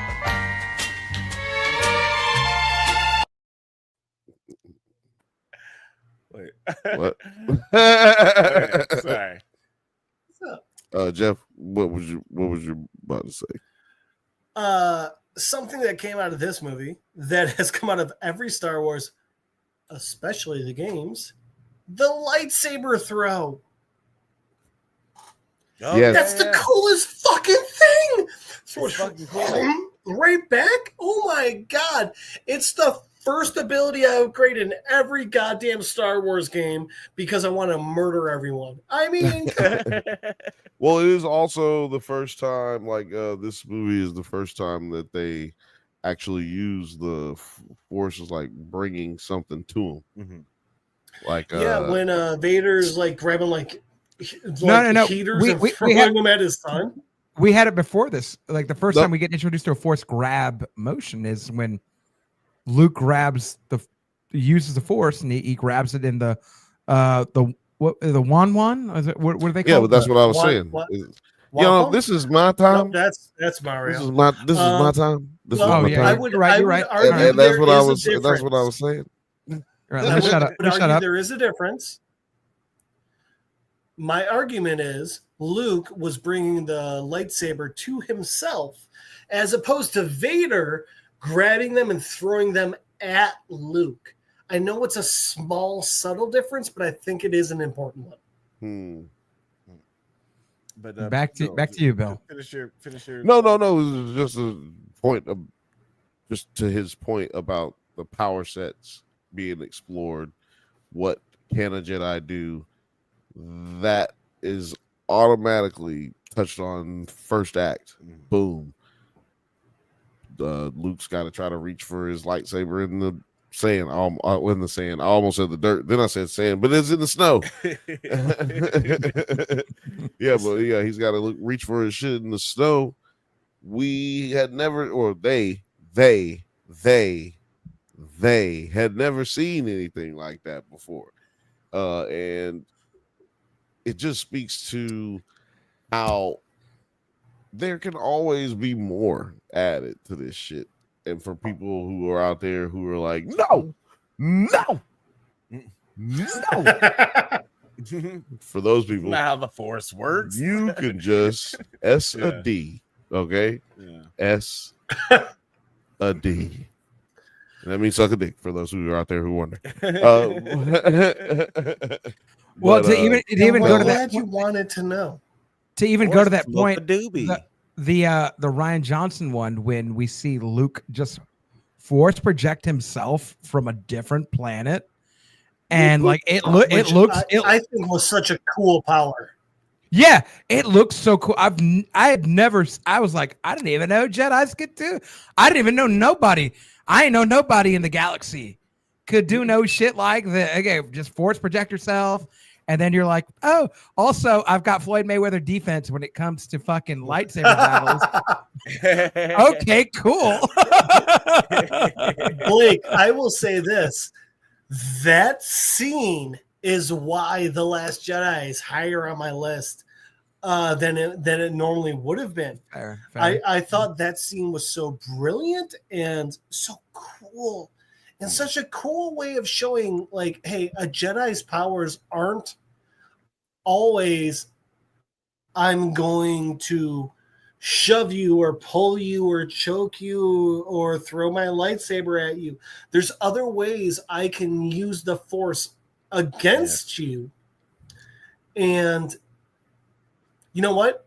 I'm going to say this. I don't think I'll get arguments.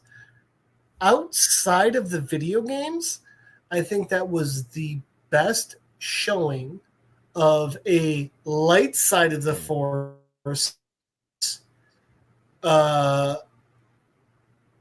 act or aggressive tactic that that we've ever seen. Frankly, I mean, like, go ahead, please. No, I was. Just I didn't have a finish of that thought. No, I was just gonna say adventure, intrigue. A Jedi craves not these things, you know. But I just watched Mallrats, and like you can't quote that because I'm gonna laugh now.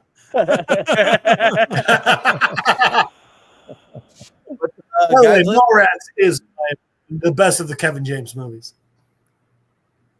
We're actually gonna have to have a whole episode where we talk about the best Kevin James. It's movies. another video. Also, no, not Kevin James. Kevin Smith. Sorry, Kevin Smith. Sorry, Jesus Christ. I don't know why I said that. It's my number 7. It's my number 7 favorite Star Wars movie of all time. I just want to let you know. Kevin James. The Mallrats. No, yeah, like we'll definitely have to have that episode where we talk. Here about comes Boom. Yeah, it's fine. We'll definitely have to talk about Kevin Smith movies, and we should also have like a couple of episodes, maybe one episode where we talk about the prequel trilogy, one episode about the original trilogy, and one episode about the sequel trilogy. Maybe that'll be in the cards in the future, maybe the next few years as we continue with celebrating this wonderful. That's not good enough. That's what Jeff's saying right now. Jeff, what do you have to say? Yep. That's not good enough. I have a question. Based on what Alex just said, I think I might have my answer. Who is everyone's favorite not main character Jedi? But I am very happy to pull this back if this is we have to have a bigger deep dive video. I feel like that's a bigger deep dive video because now I got to think about all the non-main character Jedi, and that was very for another half hour. Honest to God, I'm like stupid excited for that. Okay, I feel like it's an easy answer. It's just Han Solo. Like if Mon Mothma. Well, sorry. He's not a Jedi, so that doesn't. No, count. is it a Jedi? Force sensitive does not equate Jedi. Non-main character. Oh, I'm sorry. Non-main character. Non-main character. Oh, so she but still a Jedi. So you had Conehead, like Mace Windu or something. But I don't know if that's your favorite. Yeah. Yeah. So no, actually, I would argue Mace. No, Jeff, you're Mace sucking us into your Star Wars hole, and I will not have that happen. We're not getting stuck. Here's the last thing I'll say about it. None of the Skywalker. I will say that this last thing The I'll say Force is none of clouding your Skywalkers, judgment. Not Mace, not Yoda. The Force has clouded you, sir. Yeah, bro, you got all fucked. You got all fucked up in the game, bro. Like we didn't hear none of that shit. So we're gonna do this on another episode. It's what we're gonna do. All right, none of the Skywalkers, not Mace Windu, not Yoda, not Kenobi.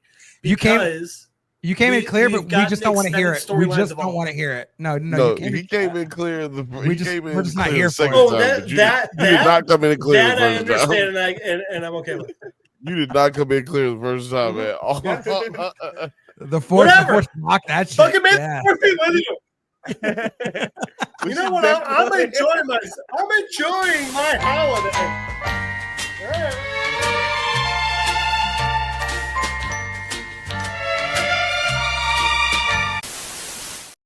Well, I think that's a perfect time to ask Can't Jeff. tell me what to do. Jeff, where can people find you on the interwebs? I think that's a good time to wrap things up. Jeff, where can people find you on the interwebs?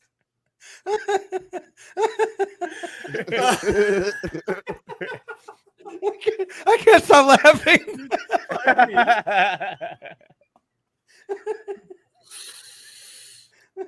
You can find me. Jeff Manel on Facebook, at Manel Jeff on Instagram. You can always try and Skype me. Don Cheeto's driveway at littledickie2.com. Oh, yeah, it's because of the Because hackers. the hackers. Hackers. Shit. But honest to God, the easiest way to find me, the easiest way to see whatever my opinions that are never warranted is on Monday nights on the Drunk Banthas channel. What about you, Starweather? Where can the people find you on the interwebs?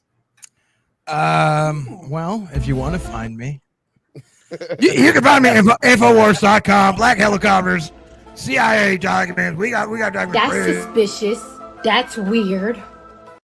We Cardi B, obviously part of the CIA. She already knows things are suspicious. Things are weird, especially in this time that we're living in.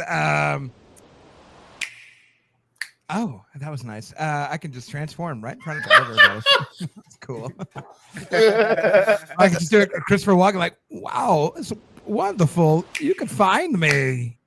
Money Blakeweather. He's great. He's fantastic. It's great times. We're talking about Phantom Menace. It's one of my favorite movies. They're doing all the good stuff. It's great. It's wonderful. You sound like you're in pain. Sounds like I have to poop. It's very long. Sounds like Blake Money Sterwaffen. I've got a prescription, and the only answer is cowbell. But God damn it! Now I'm gonna buy a cowbell. Oh dear. No. Find me. I didn't even.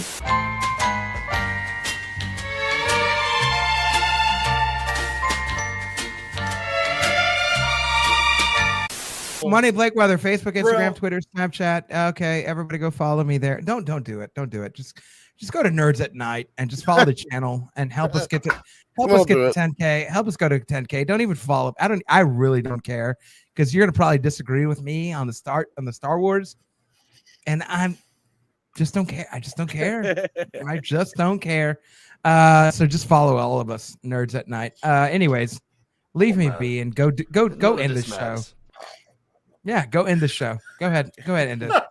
Bill, where can people find you on the interwebs before we get out of here? Me? Before we get out of this insane episode. You can find me right here every Monday at 8:15 p.m. Pacific time. You can find us right here talking about movies and television shows. You can also find me right here as well on the Drunk Banthas channel and NerdsAtNite every Thursday at 7:15 p.m. Pacific time on the Bantha Butt Show. And we're also going to be talking about we're doing a Does It Hold Up episode with the Punisher. You can find that out. Find that out about next week for the public, for the viewing public. This coming Wednesday, if you're seeing this right now. Make sure you like, subscribe, put your names in the comments, and tell us some stuff. Share this with everybody that you love, and share it with the people that you hate, mostly. You know, Alex, where can the people find you? You got anything coming out? No, thank you guys so much for listening to the Joe Banthas podcast. We do this every Monday at 8 p.m. Pacific time, but this is a special Sunday. May the 4th be with you. Star Wars and also extravaganza. Please like and subscribe. Is not required, but if you don't, you will not be invited to the cookout. Stay safe, my little Ewoks, and may the Force be with you. May the Force. Mr. President, thanks.